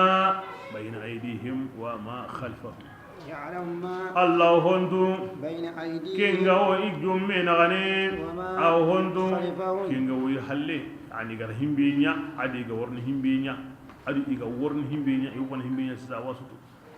وترجع كينو ساغني كتا الله تعالى يا أيها يا يمو بينو كونغا تمني اركعوا كبل أنكنا آخرون ولغا واسجدوا أغنى تنتا وسين يعني قصل الإسلام وعبدوا ربكم كراها كمان باني ناوري وفعلوا الخير أغنى خير إنه ننسكم من تنقل لي أغنى لعلكم كينيا أغنى تفلحون تقكتا وجاهدوا أغنى غدو قدو الذين سجن دندني حق جهاده قطو ين كمبان سكو همانتي أنغرو هو نانا ألم بندي كندبري هو الله تعالى أكيد يناغا سوغاندي دين أسلك دنغني وما جعل كيف الله بيغراغا سوغاندي كي الله من يموندي أغا كما دين أكيدي جلي غيدي أغا دي قراغا دو قطو ين كمبا كي مره أنان دو كاريت سومينغا أنان دو كاريت سالينغا أنان دا كينتا دي andu koto en kempa kin nani ganka ko ngini anda wara gati alla ma liri ka waran kama kin to na ganendi maga dagaran kara ma tugo bakandi ma warada an tanga ka mo got na tamfarat to kono ale annahu sum annahu mini annahu salli annahu qanqi kebriyan aslaminu ti on salli ona allah bani nabo ona khairin nonen sunya khairin nonen su angaro kata himbe ken dabari aha khairi kiran tanya nan yime angaro himbe ya jaje ko dabar ken kat sunne ngunya ku inde ngunya sadaqa nden ngunya angaro qur'ana qarna ngunya angaro allah hin konde be ken ngunya maga nya ko ni kunnu an tak mana ho nya maga sigi ina ngari kunnu allah dum ko mum may kemunda ko men ngari subhanallah antak mana hoy go dabari aga worna jubandi antak mana hoy go dabari aga sayna kani lagara king mane manya allah ko musri allah ko musrun du ko bitken kebrenga til la'allakum tuflihun allah ngati la'alla li tahqiq ko me ganda sallina allah tubani na khairi isse ko nya khairin di wajibi dunaru lagara khairan akta nandu koto allah dinandi nandu koto adi angaro himbe du kote be ganta tuba kandi awa ne kamni awa na waradan tanga kabe gan awa gantanyan harasimi to naganen di khairul umur awasatu dinaki li gentadi de darura ngandari bane anaka ba hondi gandi trende ngandari adi shartinu annadi hondi adi shartinu anna mini adi shartinu anna tamami adi shartinu jiba nyiga indi ganda wa hakada rasulullah ko liqi entadi rasulullah ملة عبيد adi islama ko kini aga haba dinanye إبراهيم aga haba be tongani ibrahim هو allah taala ayana ankum qari islaminu من قبل li ke kitabe kani yani islam maun aw Allah dungunun krislaminu ama joppe Allah farilli halli Allah ti anya qur'ana riyin kani yani gilli kitab qasun bismillah وفيها adu ke qur'ana qadi Allah raga qiri islam nan dik kitab qasun diga min ama ko ni gedi ay kitab qasun di aga to ngani islam qur'ana qadi aga to ngani islam ليكون الرسول قوسا مرفار مولمين يا شهيدا أو شيء عليكم أكمل الله غرق وتا ننتي إراكي ينداغي وتكونوا عنكم محمد من سنيا أو شيء نغي أو سيركتون كما ننتي هارون دك هارين أقوم كيندي لكن دارون دارون كم فانغادي فأقيموا ولكن مغم الصلاة كنندانغي الله فارين يمتنو إندرا الله مغادي Qur'an da ko da kun aya bani nanti iya nyana shedan ma Allah faare mun nyana sedun dananga andinga yumo to ngara ko tira mu yinga ira mu Qur'an to nyen kebrenga ara jopa mun ya salli awala ga ni kinga gari ila qaddu me sallen kamma وآتوا agan jakkan الزكاة kini واعتصموا agan tigidi ti بالله Allah ta'ala qasaw Allah هو qaratu Allah ta'ala Allah yani agan himbe sananga ونعم المولى himbe sanan surokin gani allai de mandan surokin gani allai ko men hingin allai asalli de agan jakka asalli agan jakka ko ganda nga an krisawo mangatu sumintan allah ndara hi wate wanga nka angara hokkita hari baligu ga hitanga jakka ngan kam hari turunde horengan islam ngan jakka ngan kam ya sabun daiman allah jakka sallin no sumi awi konni sallin no jakka ay konni salli na to hakare nganga amo salli anga nda konto sikan karenga na siginan sembe anga nda konto anna taga karenga anga nda konto anna tago na sembe anga nda konto anna sabu anta in kamma man no gen kamma man na singi man no gon kamma anga nda konto kusu na hakare ngoni wanga haranga nda nyaaren kominya haranga nde salli ni tandro menyi kebrenga jaka ngaw ke mo na nyonkin ko ni wandi jaka ngaw amma watten ko to mo an yakri sey mo haranga mabale gaw haranga ne turundenga an suru jaka mbaka ma an so hondi an mara hondi an juban hondi nani jaka ko ni hari turun ta wonda ken kandi amma sallin ko ni hakare kan tan ko ken kandi bo kutuko kenne hane sumi mo kenne hane na to an tandan kitin hiju mo kenne na to an tandan kitin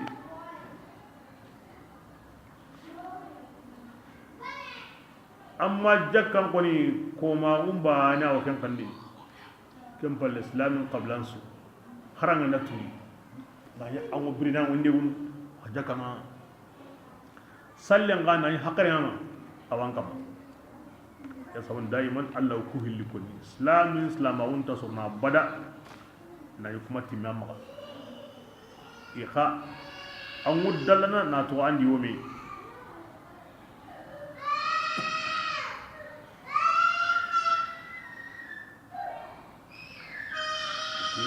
Allah na gakiri islaminu gilli lenki kane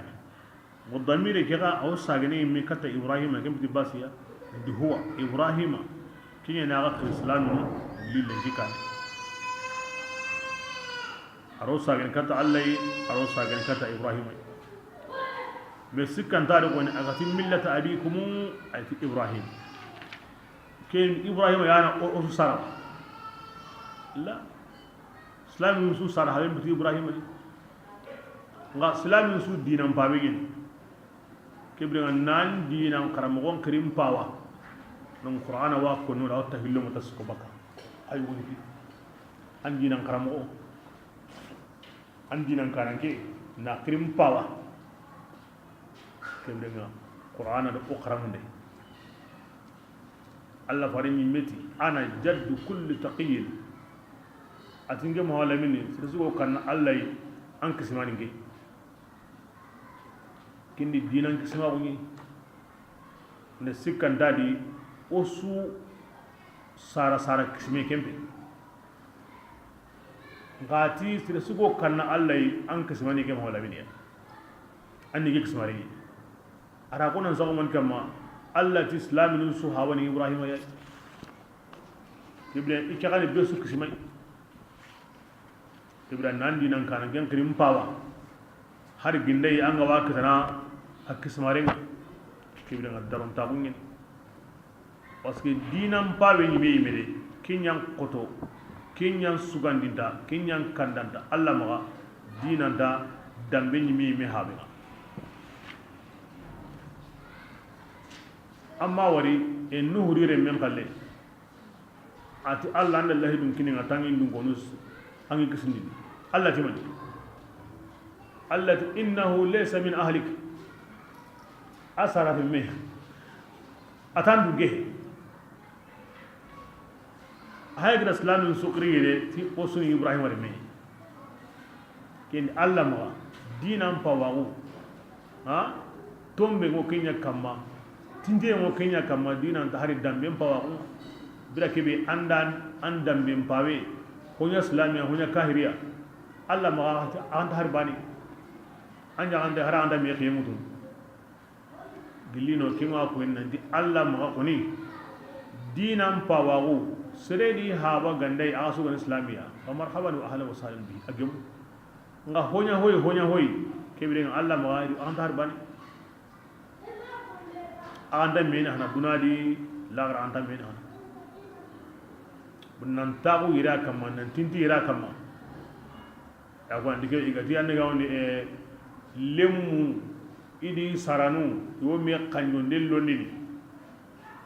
kebrenga Allah gati o hawani ibrahima Allah farin gati Allah kanon azuk simani ge o kebrenga ibrahima wo Allah wa ho gan islamiya ibrahima wa su kanyo ndello ni dinan kanan ko iro kanyo de dire ibatanunda i hallangonda i qarlemunda parce que iwo hawa gonju go stahaqin ke qur'ana nesinga aro Allah faran diga men nesinga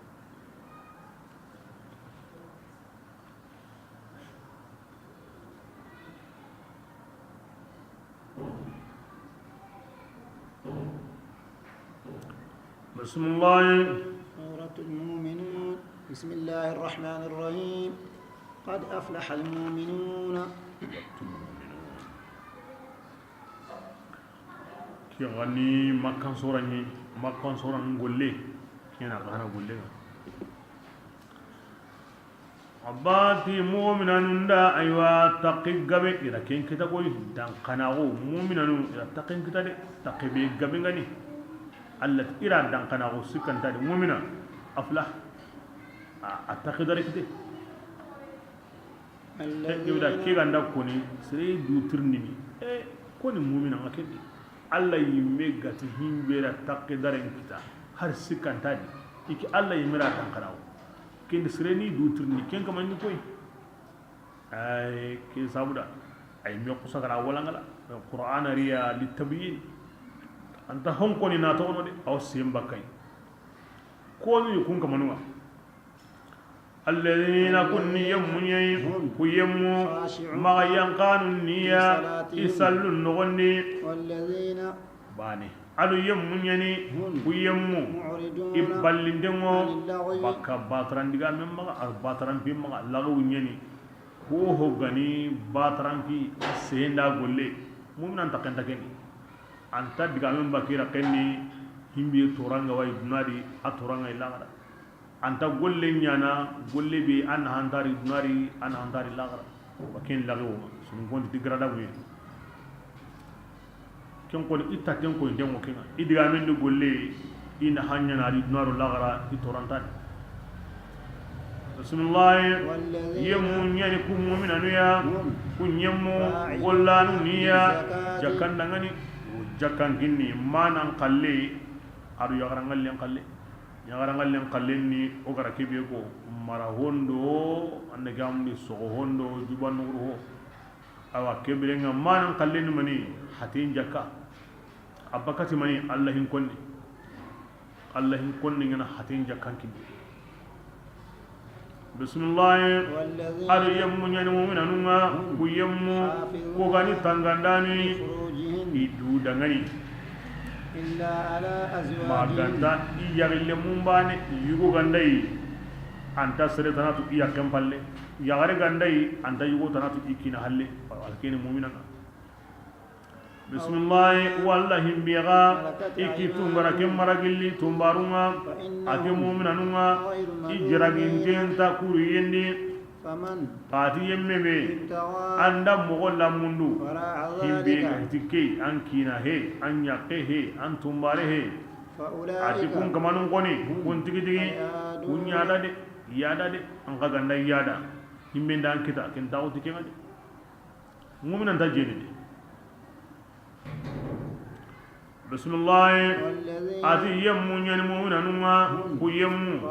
kunni tangandani idun tinga undangani alu lillahi dunda angana himbe qarhiya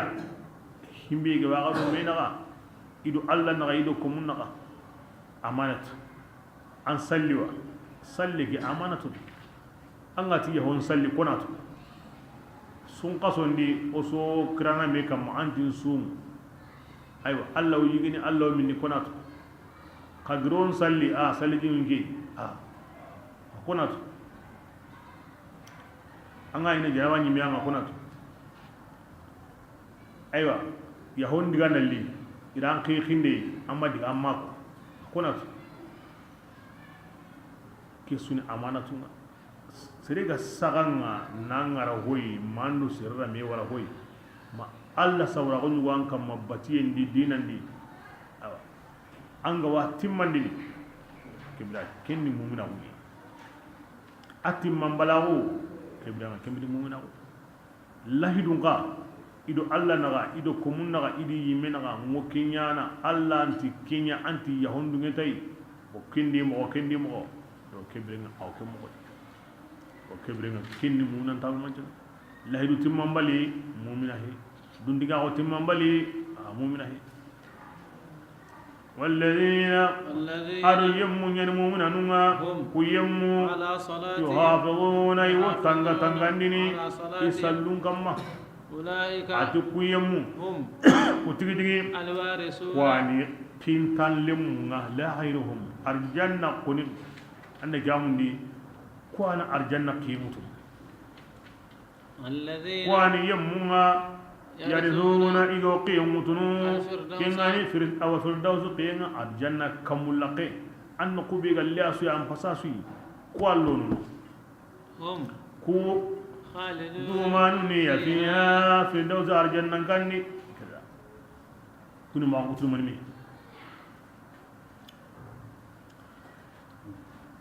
mamu aywa ay Allah subhanahu wa ta'ala ara jopa mani salli ara nyamati mani salli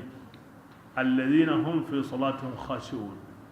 ara lagarindi walladhina hum ala salawatihim yuhafizun kin kiwa ko ni nan lusla awa hinyun kola ada wurera kin Allah bani na umma ga anya halle islamin kai islam ba won kana yun awa asbasima ada bili yang salli ne silama ube sallin tadi salli darun tagun tadi salli timmayin tadi kini min islama ube silama u sallin tadi kini min da silama u ni salli ne nanti silama u ka hiti sallinga on ta to kin kaman kar yang na bugu no kube silama u ni jukunye ya subhanallah jukun ga yino na kaso yalli juku ke bari ni katiru na arjanna na to masalli wa ni kata yana ati kiri na jukun timmandiya ke murna anyo nan kaso juku ke bari ni kata idangi ni nani masalli wa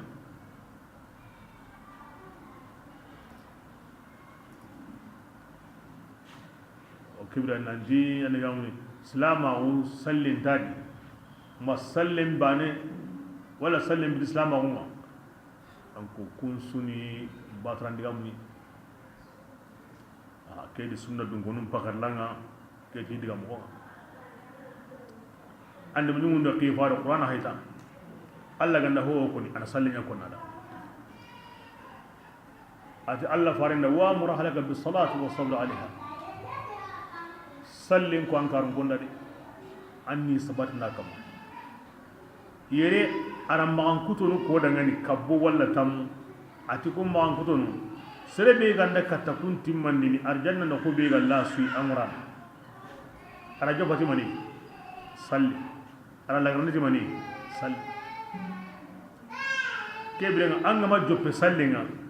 sere la ko jukunu sunyana ango sere ngalli anta batrangullinya anta batrandiga me konni anna gure aw himbe kinni am pun jaka nyime anta jenene anta gare kutunu anta jamba nyana anta nambara nyana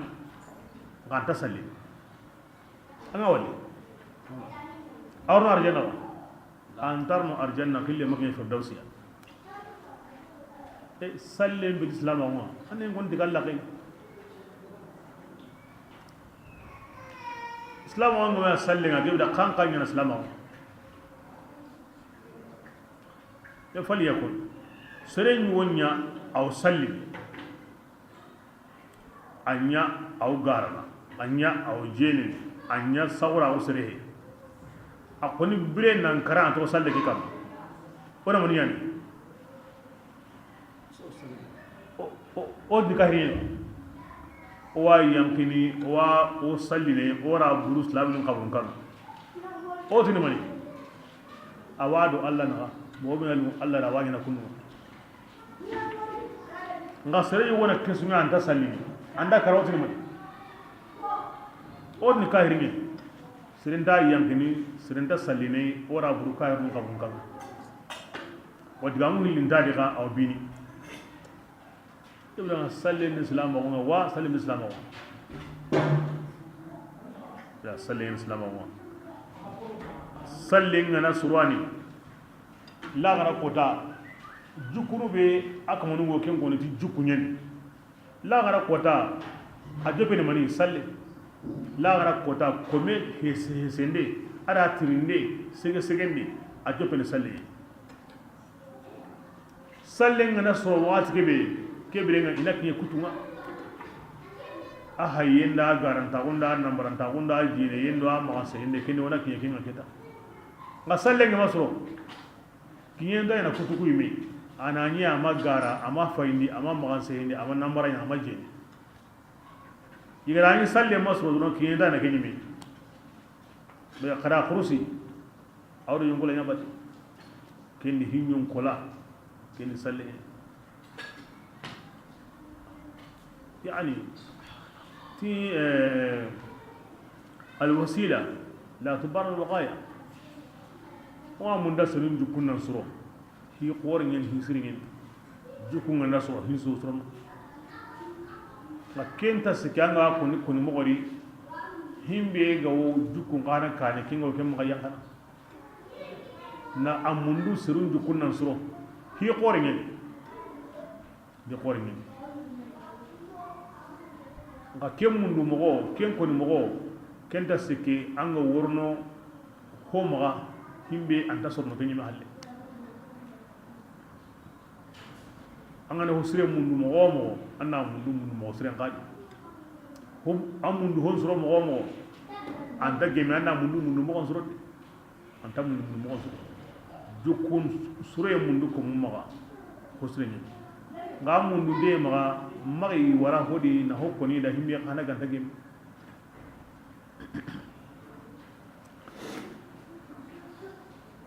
digam panake fi salatin khashi'un bo kinni salleni men gonni anga qabana nyam gobe hillandike hum ala salatin yuhafizun kinni sallim faqati ma salli waqtin kane ma si waqtin waqta masalli kiwa salli ku hillamu amma Allah wa ko ni nan gaba iqama salat ku hilla iqama salat ma si waqtin nan buwa ma nya waqtin kane wannan to sallin no wonni kana himbe ga munda ma bil khushu anda ken bari angane ken no kum diga de wiya ma ango la dari hayni awotini Allah ko min ngana ya munda nan salli أو ما قلتم بيكون أوتن هذه صلاة المتقين كان الله كنا نسلم هما كبرنا أو ركيني أنا نسلم نسو أنا أنو كم غادي نام بغسرني نانيو كين كاندي أون الله يعبد لماو أون مغايان كادا أون الله هنكو تسوان الله نكوننا تقرن غريغا أن نجامو تسندومنا an siginte donc kitabu nga wala ngala da an ngana sigangor ni salli anna nya gala qomi kalle muram palle araw nyana kinin ge salli la gari nda salli ne gari andin kita khawrum bayn kanigi kyanin ko bella gari nga angana kenaran tati nogen kama kini jahannam tati tay arjanna won annaku hakar la yuruti kebrenga so serendi man ala khushu o kebrenga wan kiat woni fi salatihi khashi'u haran nakata wuci nekta na salle ke nondi na to an kilumudo alla baane wa salluna mehir nitki serebe garo haqqe be tana sallen no woni na to akilumur allah kebe aro himbe ko no bipia wo gilla wo qarna kilun suka wonde modo angani golle be worma golle be ga worni o iblis sabreni de admar min ko ne angat allahu akbar bane an simmene hodangin dongi ado horinto na ni salle ken no on palle haram pakare may fundi ke suniya nan kaba an sallen da gaminga an sallen na hanga an gono bibiya mo gilli farda mbuwa ngado himbe gati Allahu akbar akata wucena na to akillumu do Allah bane al-fatiha qarangin no maken tagande masuran ka hay mana sikeni me ka hay mana ruku'un ka hay wa haka kibrenga anga kata wuce be nyana sallen na to an killumu Allah an killum daro hohoy kinyen an sallen na hanyi me an sallem bandondi kiñime baane ay iko dala hore ala sallam ala dorkem wonna sawndi korawo arka bane timmante sallina an killu ndara ho way himbe nekkata dorkem bay himbe nagrina lagi ngata allahu akbar ngana hillu ya assalamu alaikum ige ho imakata sire suganyino isumakata masayidina ali bane karrama allah wajhahu aywa atin ke ko ni kata arka bane na to on killu ndar ho way awa kata hillu yana de ngara durkin kine يعني في صلاتهم خاشعون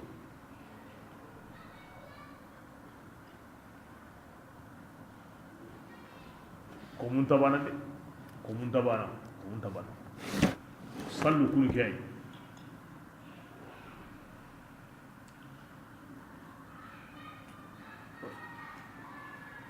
وردكم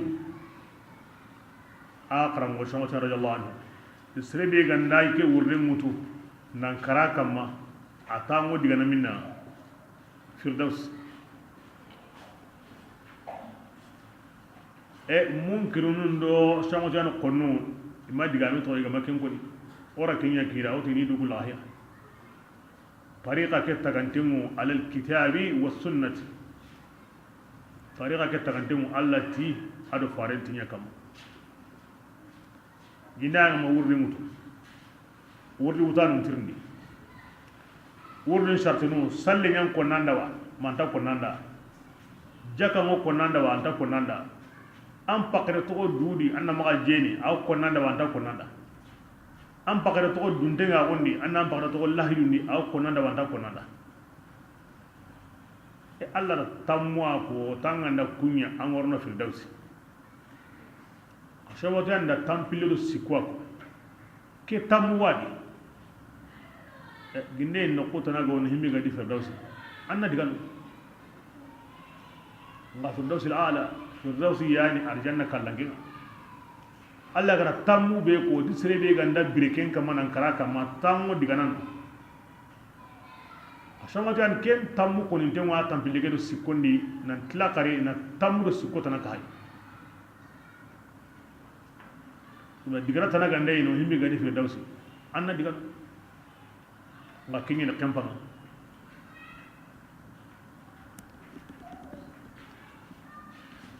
agar amago tidi ara ko nan sabu Allah gara himbe ko akan shawta kharle mo Allah ganda sirri war jagai ama khairi to aga ma khairi to ama khairi to aga ma kinanga arno sote na ko arno sote na ko arno sote na ko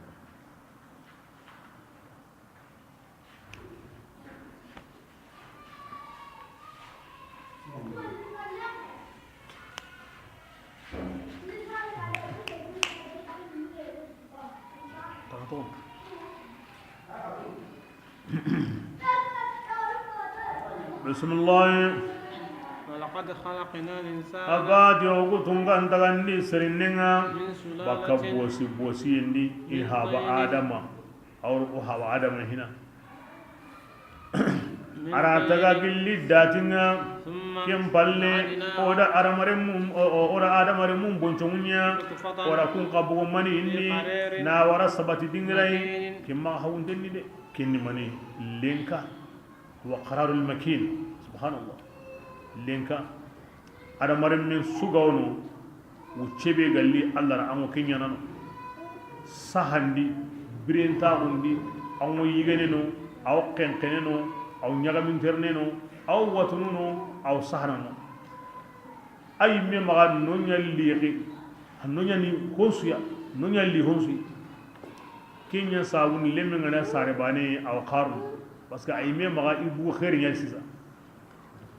janga gani no kumbe kenya lirinta o hakala barzakhi be ga wono o ganda bugu yere kana awo ko ya gala yitidi irali iran ke senda ona kanu qaburu mata ya lirinda ya subhanallah Allah ko musre anyun kinga na buwa woto ni jaje dalidu kanundi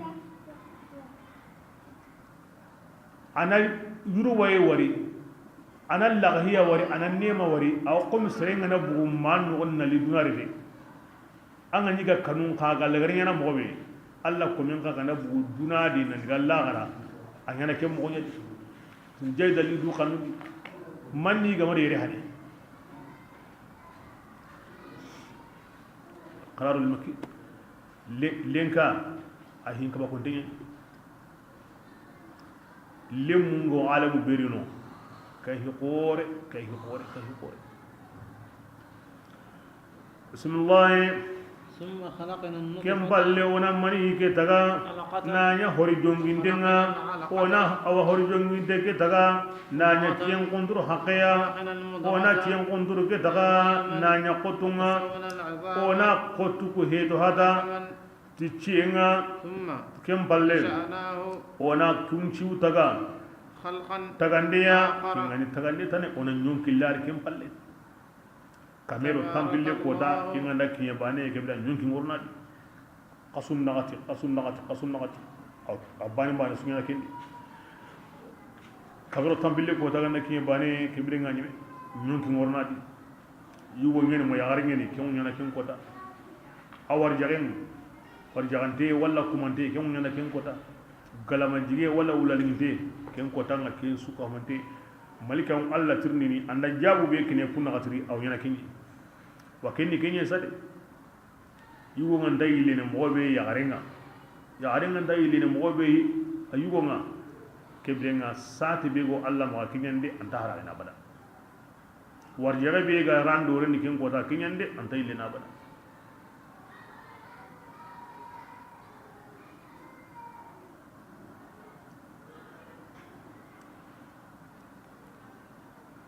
bismillah وتبارك الله كم بالي ونا تغين جو بخلقا آخر تغندتنا نعم وتنا نيوم كلادي كني تغندتنا أو بكر ندناري كني غارين داغوتنا كم بمورني سينو كني تغندتنا أما يكون وكم بما يركني ينتبه بيغا ورني بوغاي كني تغندتنا أرهم بيغا ساري أرو كنتابانا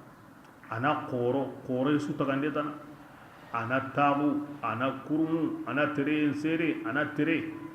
aywa ana koro ana sembe hona kahai aha kerenga atwaunga afamuyenga asembenga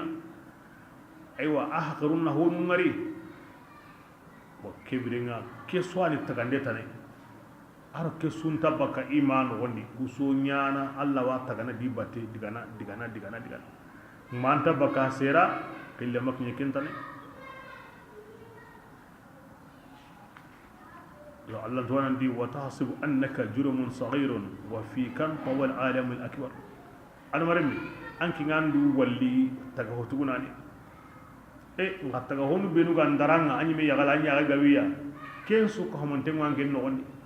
al idrak wal ma'arif Allah na hakira sirin kin honi ina honu ligi na Allah to ko timman tenkiniya khalfun akhar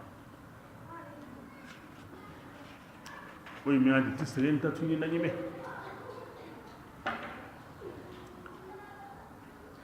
Allah kana digal non koni digal deppe digal lo wonde aranta koni na nyime mi Rasulullah تبارك الله ati Allah khairin nanjidin da أحسن الخالقين ayali tagandanan su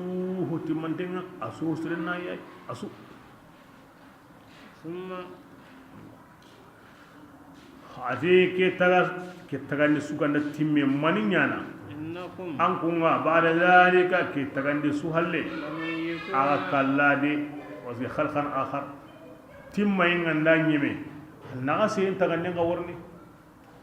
sire ganda ke tandume sine ko tasu ho bakanga anyime watu ngasurun tatu muhina khalqan akhar ngani motana jobbe gari ande ke tanyere sine ho bakanga anyime watu surungatu khalqan akhar أو آية نندي كونوا يرد إلى ألزم الأمر لكي لا أنا باشر إلا أن الساقي كتا ومبو مغايا خنتنا أنا جهم بيتو أنا منغاسو كخلقا آخر كبرنا من نكنسو هاللي إنكم بعد ذلك لميتون أغا كالادي أنتلي سلسلة لكاليون يعني لا محالة إلا مغنتي كوبا مغنتي إن الموت الذي تفرون عنه منه فإنه ملاقكم الله فراكيدا تاغو ورنكالبيدي أغا وراني أغا كادي أنو تقو ورينا ما نيمي غادي نوكينا تاونتنا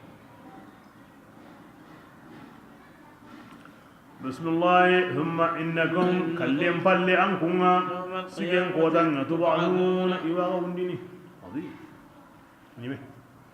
أنا مرة من بيوسو هاي ناوتو بلام باوا ناورا نيمي ديغاندان تنون نغوندي هايغرا سوكو ناني أسوكي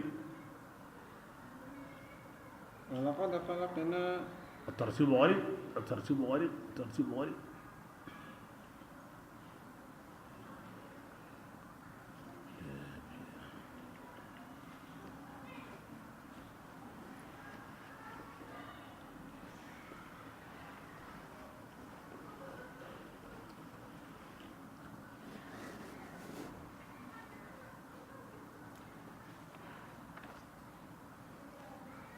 وهي صانا ينو تشرح بيل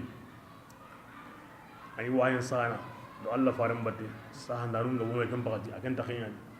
كي آية جانغا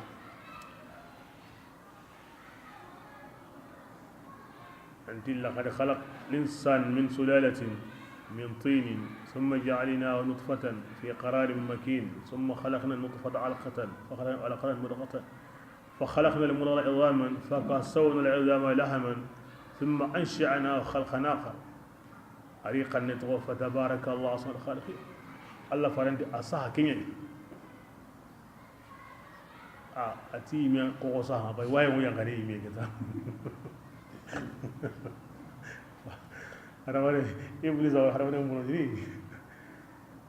أخاكوا كيني كمادي أنا ما كيلا كورا أنا كاهريني أيوة واي نيجاتيني wasu yin garhin biyu ko Allah faran din nasa yake ba mu margin a maso himbe halle a wurra maka abu salama wani ga tadaraka wa rahmatullah Allah ka hay maka wasayin donde mukina yi ahi kon demu ti hara ga nani alkaba ko hamure karakari parce que an ninin lalli aro sehenga ara garenga ben kutu rasurum bono ni mosri nga aganda nyino bo imanyino ara farel ligi aslama o kilen aslam sira ari un kutu aslama ko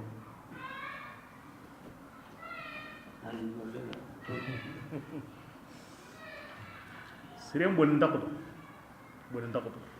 iguli sawra ambate honsudi kembali neman yani an kufan dina Umar ibn Khattab radiyallahu anhu senda sahaba nundi himbe gollinda sehendo ayango gemena baga inda meni hisui andati njo koni ma kyasren agara nyeyo agama nyeyo angaba ayam murni nanti karakenya inda meni hisuya andati njo koni ma kisre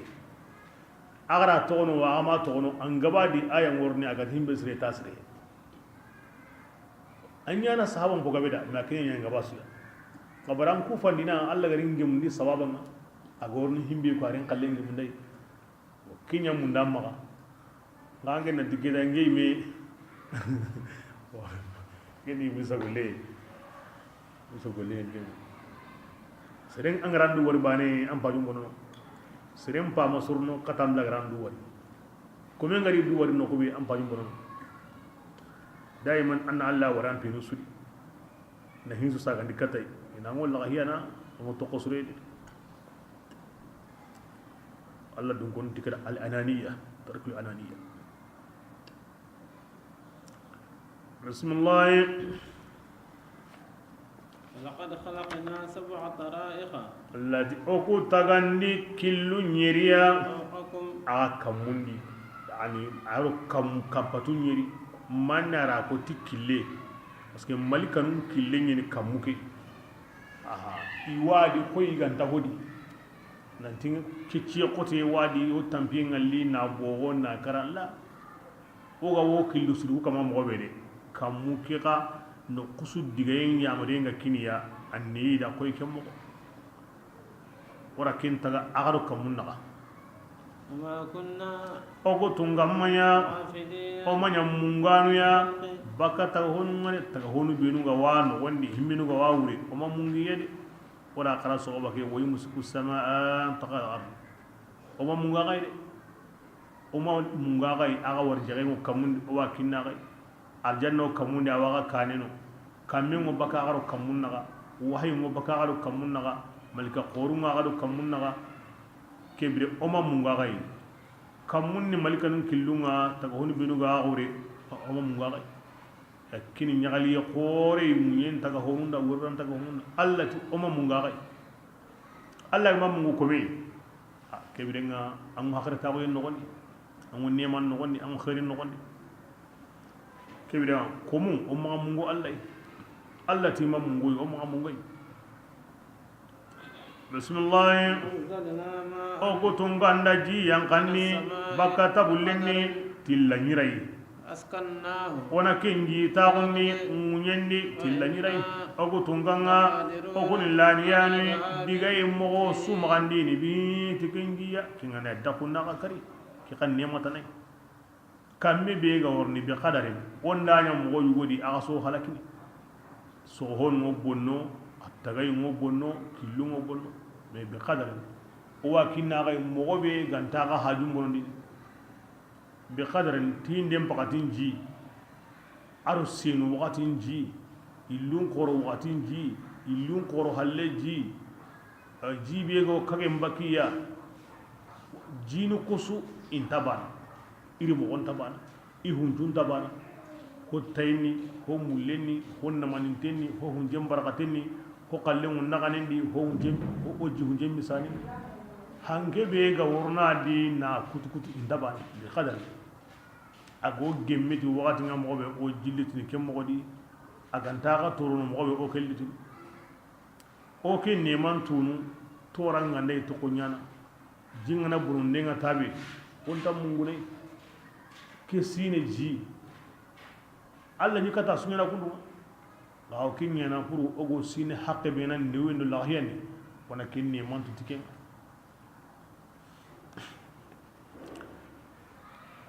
annabu kamundi arni mina munyi be swatu munyam koni na jinya minide gaw gili alla suroyenga kebirenga o wa harondi munyindi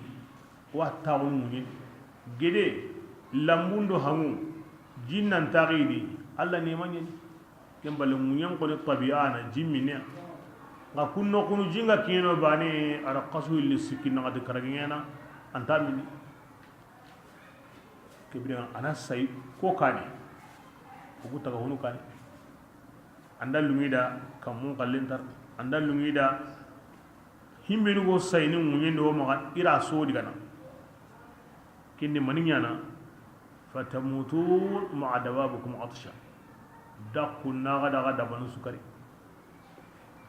bismillah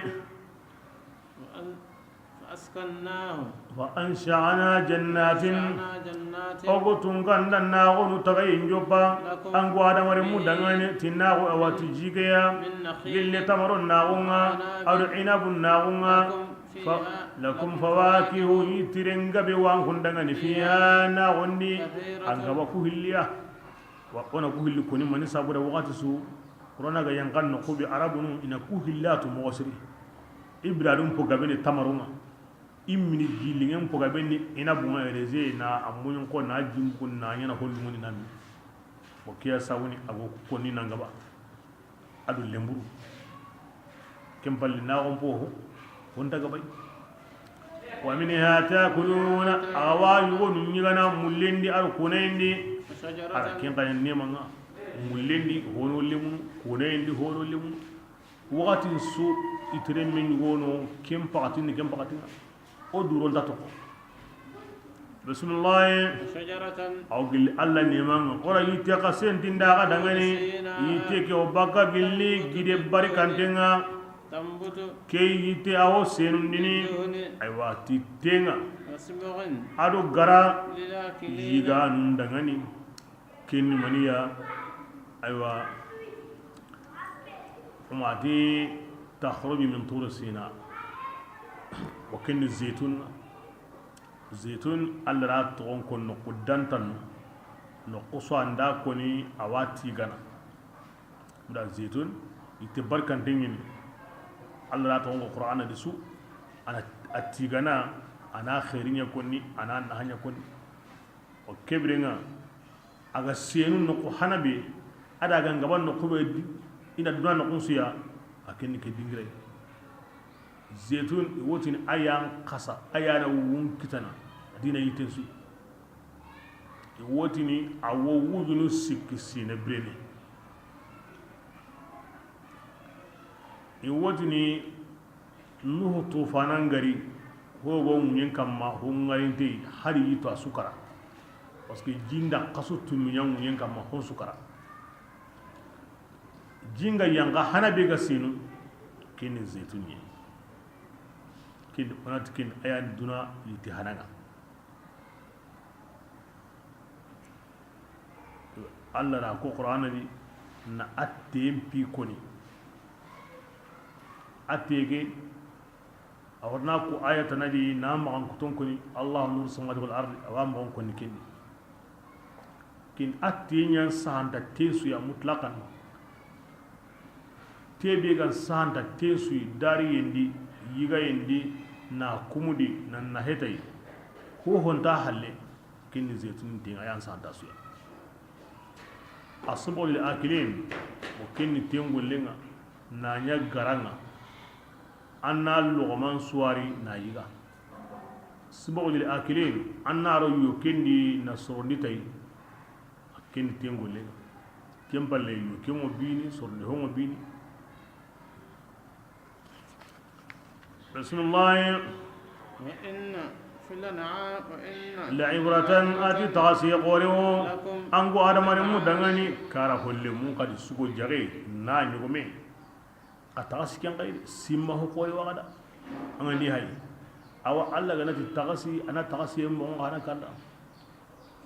بسم الله يسقيكم أوانكم من إندني قل جينا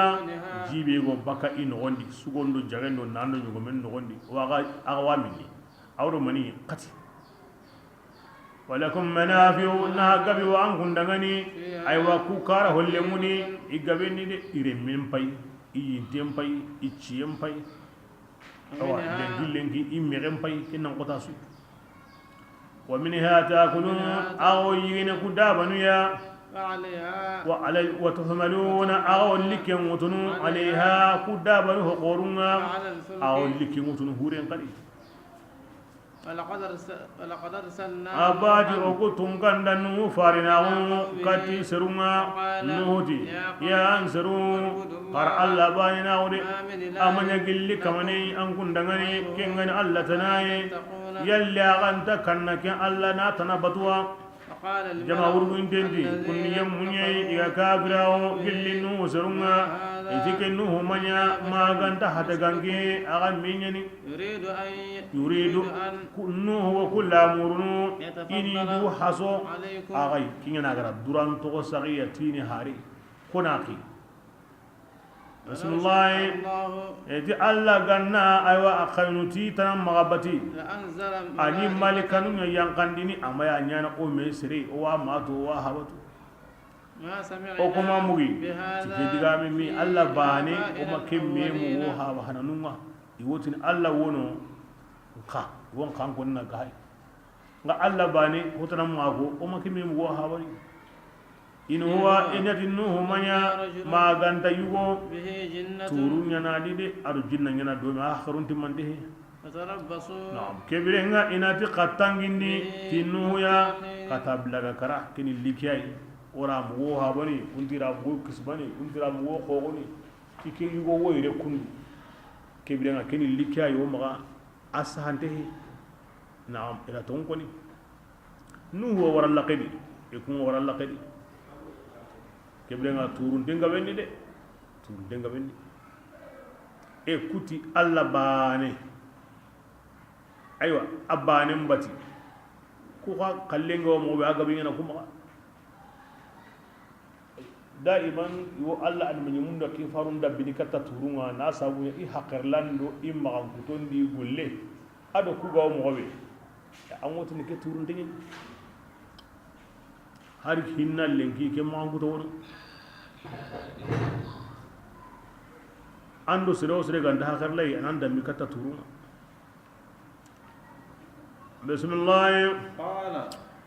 nuhuti rabbi yang kama انصرني nganya gana nin de maya kon sabu dangane igarin garan kutu yani inde miya anni halaki Allah na duwa jabi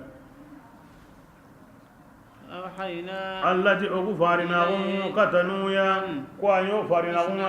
watinu huren dabari to ku بأعيننا tanganden do ya mariyenga ado wahayinga فإذا جاء أمرنا bira kebe o ya mariyenga ndari ti halakinga ففار النور kebirenga kengu nyanati anagamundi nyanyandi ginem paguyen tabenga فاسلك kempatinga anna londindi فيها aywa hure geni كل زوجين gilli aywa honsu yugonda yagarenga kumpilli bane honsu yugonda yagare kumpilli bane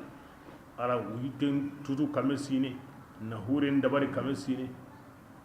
o kebira aga nyeme ati Allah anyeme e allati bi amrina wa wahayna bi ayni wahayna ginen yono awa kinni sorondi ginen akinga na hawu jinga ko tabe maga yuri kinda o depe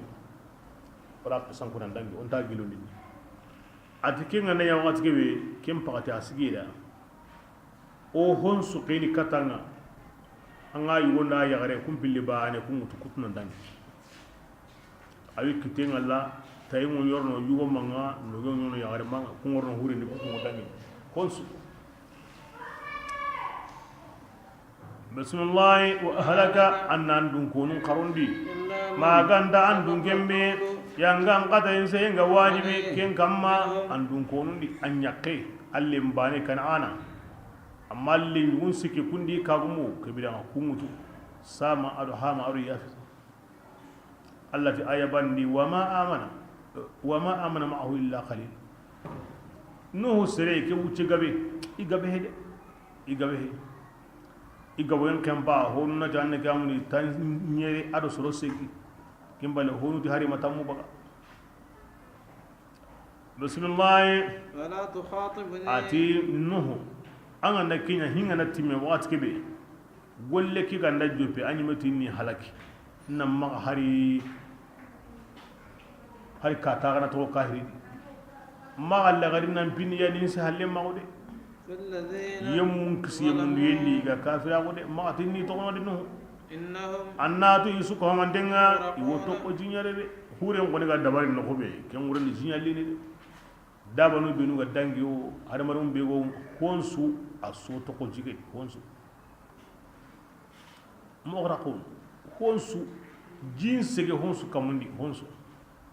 agilo mo mo ki gide gani gite gani ara kasutu minya su kamundi ngen kamma hon ka gana to jimure wuci ne bane akalla har yite bismillah إذا استويت anta bela kebe anken nu ganda nyorolle mago ando yemmu menu iga kahanga aga tauna suro hure nondi فقل kem patinga angotin alhamdulillah tiga ngo alla dangani alla kebe agara ko kisinni gilli qonnu ma awalimin fungani kafirinu ya aganda tawqar alla tiga alla be ga gabu kahira wuri na kisinni kahira ko halake ya kome alla gana neman yalla akalla kendi wa amma bi ni'mat rabbika fahaddis an ganda taw anda jamake jama kisinteke hurendi asro jin commencer qad alhamdulillah bismillah فقل kebren an ga yankana nuhu an watuni رب nge kama أنزلني nganya gana anni yankandi منزلا yankandi ndeya مباركا kimbar kendengani وأنت munzalan walma manzalan yankara walma yankandi nde mubarakan ken khairin gabengani وأنت anke Allah taala المنزلين anyani yankandi ndanun zo srenga إن anna Allah لآيات nyaga kiya kome ango la hala bedi Allah nyaga killa hala khairin yang wakati baka kim mede qastu mango jinkama kim bay ngarin taw ko moje Allah nyaga kim pakati nanti Allah na yankara ma yankam go kinanga himbe khairin gabe ngadi ara Allah nyaga ya khanya kunduma ada mare min lenki maninga bay asunnu sohoreni mun sabura ati Allah na barkandi Allah na barkandi na gabondi andi min yimme sugari ke fara sugari asunu Allah fa asunnu sohoreni kitabe suga yanka asunnu sohoreni kibrenga kumi gande Allah nyaga na hoy anna Allah nyaga aho barkantenga Allah nyaga na hoy Allah nyaga aho barkantenga an gana kin kun bane khairin nonin so kendi gaboy ngadi sure ngadi yuruba ngadi bil lafz al mubarak akin digambane yayi aw khairin nonin su ligini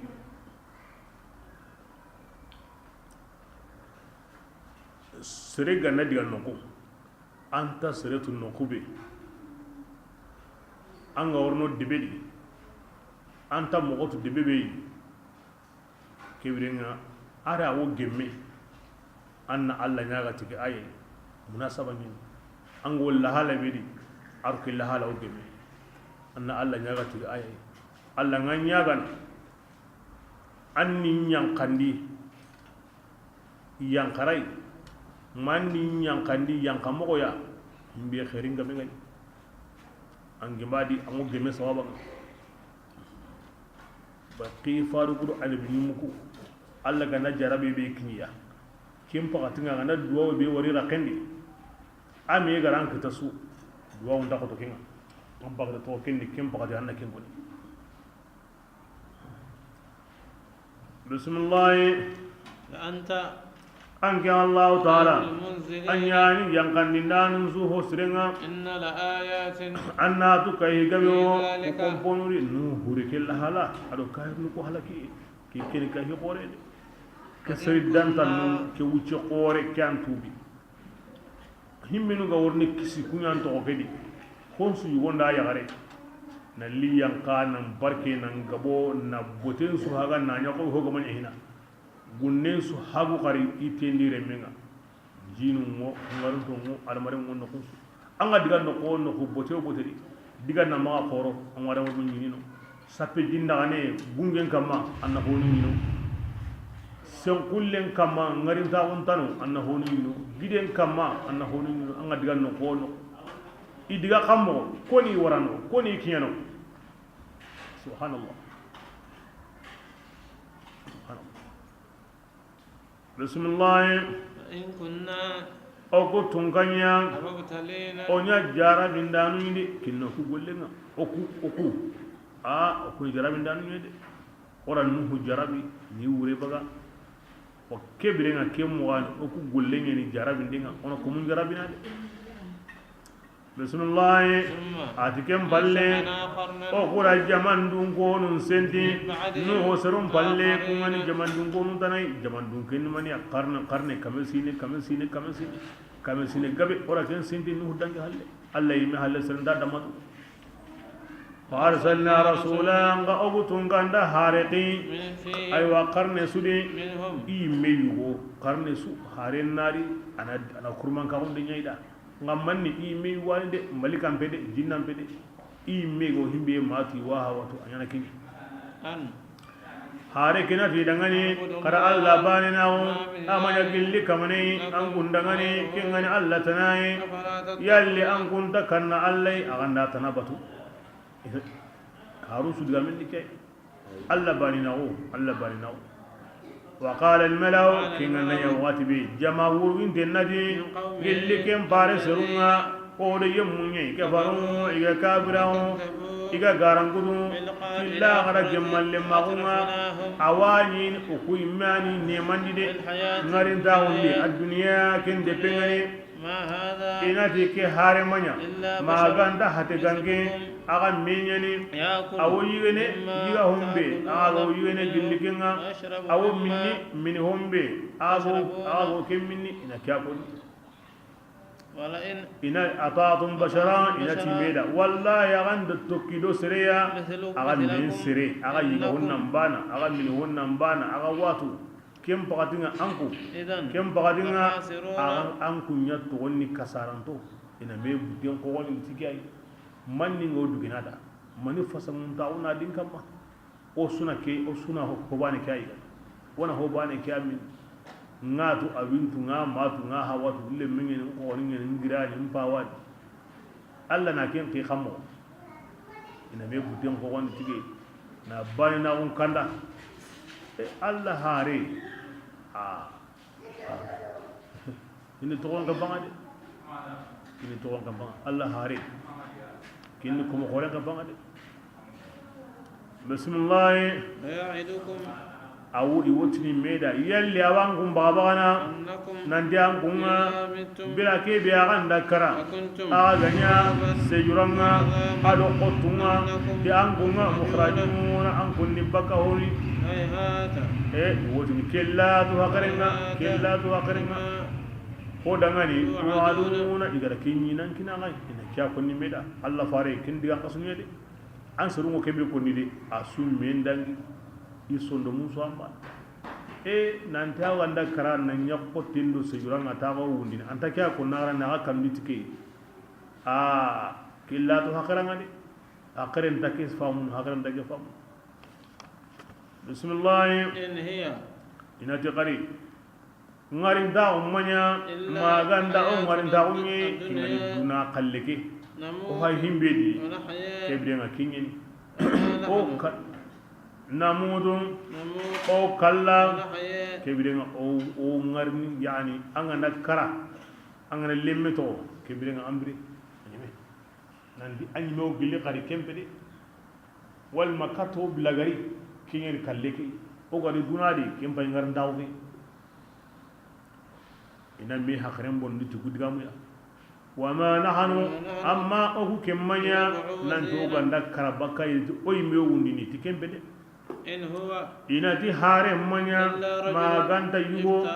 ara garen saw Allah taala porque haren nanti kunda garen sawalle kunti ti haren da garen sawalle wama nahnu inati okumanya to mundanu ya ti adigan ki to ganda karawo ni o ma sakai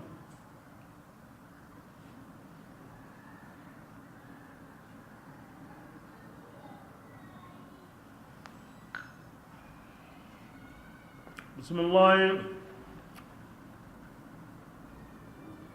قال حارنتي ربي يا انكم انصرني غانيا غنا انين ديما تهم كذبوني ايغين غارغدون قال الله نتي حارندا اما قليل اتو تشنه ما كان زايدني يعني ان قليل وچ اتو تشنه لا يصبحن انصرك ولا غني يوني مسني وتشنه يوني مسني ديغام غدي بول وتشنه فأخذتهم الصيحة كم وتشنه نوني غما دغدي نغي الله وقسني ريغا كي قارو قننغا كينغاني توم قارو قننغا يسو كلا قننغو بكا اكنوي ابي سندوم كتوني نوني سو كلا وجعلناهم وني سكهم الدنيا ومن غمن تناني من تناني ngamen nagri yeru sokku benu ga senu hanke ngari koso ni way ado ki kasen gawiri gan kebrenga kan korenga ndari ba wondo kemba tamare ngamen nagri kebrenga kasen ngara himelu e matli kam guyenga kebrenga jingi wutu anga toqi walli ngamen ri yi yon kola bo ni yoddi bi worno yo baka e kun sokku do kunya samu ndar bana sor indanya soy in no motin denni dabanti yigana intanya na gallin solle intanya na gallin sasi kampallen poben hangal lo honsu kinyani ngamen tunyane dar bari so an hasu ni me Allah mu yana ko iganda kahirin falaki anyime ko an hasu ni me an hasu ni me ثم فبعدا أتلا تيو للقوم سرندغني وريدو تونيتي هارون كتايما يبدا أتك الله باري هنيا كوندوا نهو دنگي حلي كامل سيني nda haren gaben ki nganda himbe go wurnu haren do isru nagani kiyai allagarni mani ni isu takemo ni bakam ثم كم بل أنشانا قرونا أنا جواي جمان دونك قبل سندين قوانا هلي كل ختاني ما تسبق عظيم ما من أمة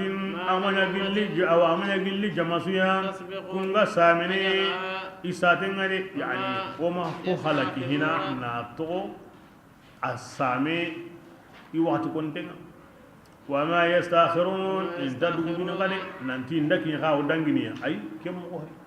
هو هنداري عندام بارينا أن بنيمي واتي بيقول الله ما أما قليل إن دا كنا كو الله تناتو هني عندك ني واتي كبير نهيم ما دوغي أقوم فلكن هو من هي واتين كاني هو واتي مدنگي أقبلني بسم الله adi kem balle ona kindi o haruma iwo me batunu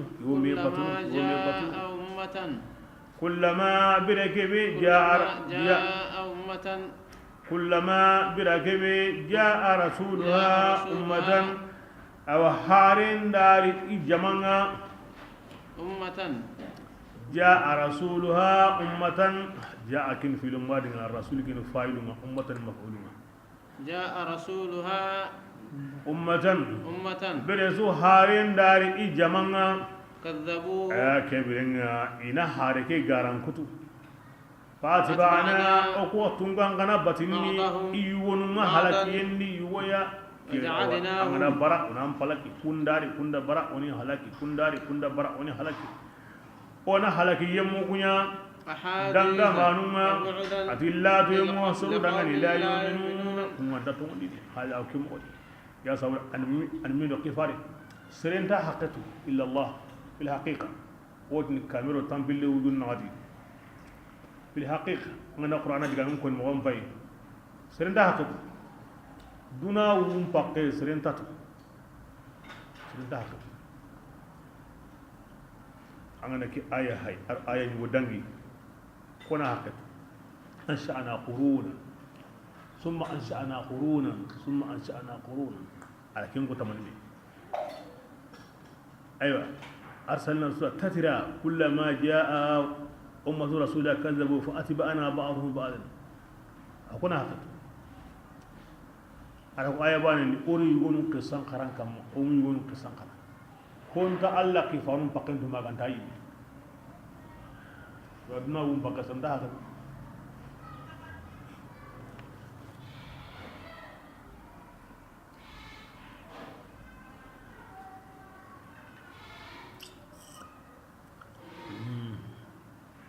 bismillah thumma tuqsu dangi halle wala ngari musa qini adi akhiyo kingani harunai to ayanunga aro dalleya kimbangan tingani ayan hu kabbega kini ila fir'auna kata fir'auna burenga adi jamanga fir'auna di jamandi du darobaka alla bayna umma inya seruya di durugi bani sanan gon kamma har golle imanyana ho gani ki golle ridu hasada وقالوا فرعون قصرون تمني يغايت موسى دغاني الف هارون دغاني يلو كنت وني حتى غانغو هلي دغاني كو يمي مينو هلي ان قناني هلي سر عابدون كل كوما كو دغاني يكيا كوني اوكم لمو دو يكون مريا اوكم لمو bismillah idan fir'auna do musa ga ya haruna do musa garangudu فكانوا iya alla garinyana gilli halaki yemu wade kimbira akoyi yayi de ibla ke konni gola makkan ko makkan ko sugande na alla yada agara himbe nya kinyani de agara guddiga mu ko di kahirun digan kasuni alla garni mani halaki bismillah والله يوقتون غندا موسى توريت كتابنا أو سين موسى يمسرون يهتدون إن كان موسى أكن تنبين بهم بالله أدو كاهرون النغا أدو أدي يمسرون كتاب مرنا فرعون تورا كمان كتاب كن هلاي أي مسرون دعاني كوساوري إن كان بسم الله كندان يهالي أيوة كيني أنا قامني عطف قصة على قصة ورا أيوة مريم يقول غنيا أدي ما مريم ولا كون سنة آية قربان أما آيتين دي آية بان نهليا بس كلمة ها بنتي إيسان دكو أوسمي لكينيا مريم غندكوني kellimmi habintai ki yaro da lemmin sara habintai kibira habintai ke kin aya bana wono bismillah oda lemmi kerima odi hillikahum katta sensingaya kingani sabati yedi wa kingani sabati yedi dingrai aro jinya dingrai kin min shab arabwa aw tinni fakli muqaddas dimashq falastin نعم أول بنتين بس نقول ونو فلسطين بيت المقدس قبة الصخرة قديم فينا كبي ير الله فارس سيجس مارين غرا كما بيتمان ترنمو أيام مرجنتام ين نقول سكان منتنا أيادو كمون نغنى تنتام ين نقول سكان منتنا قرار أن يرنتني معين جمودا نقول سيا يعني شانوي نخبر كنتيني بسم الله يا أيها الرسل كبرنا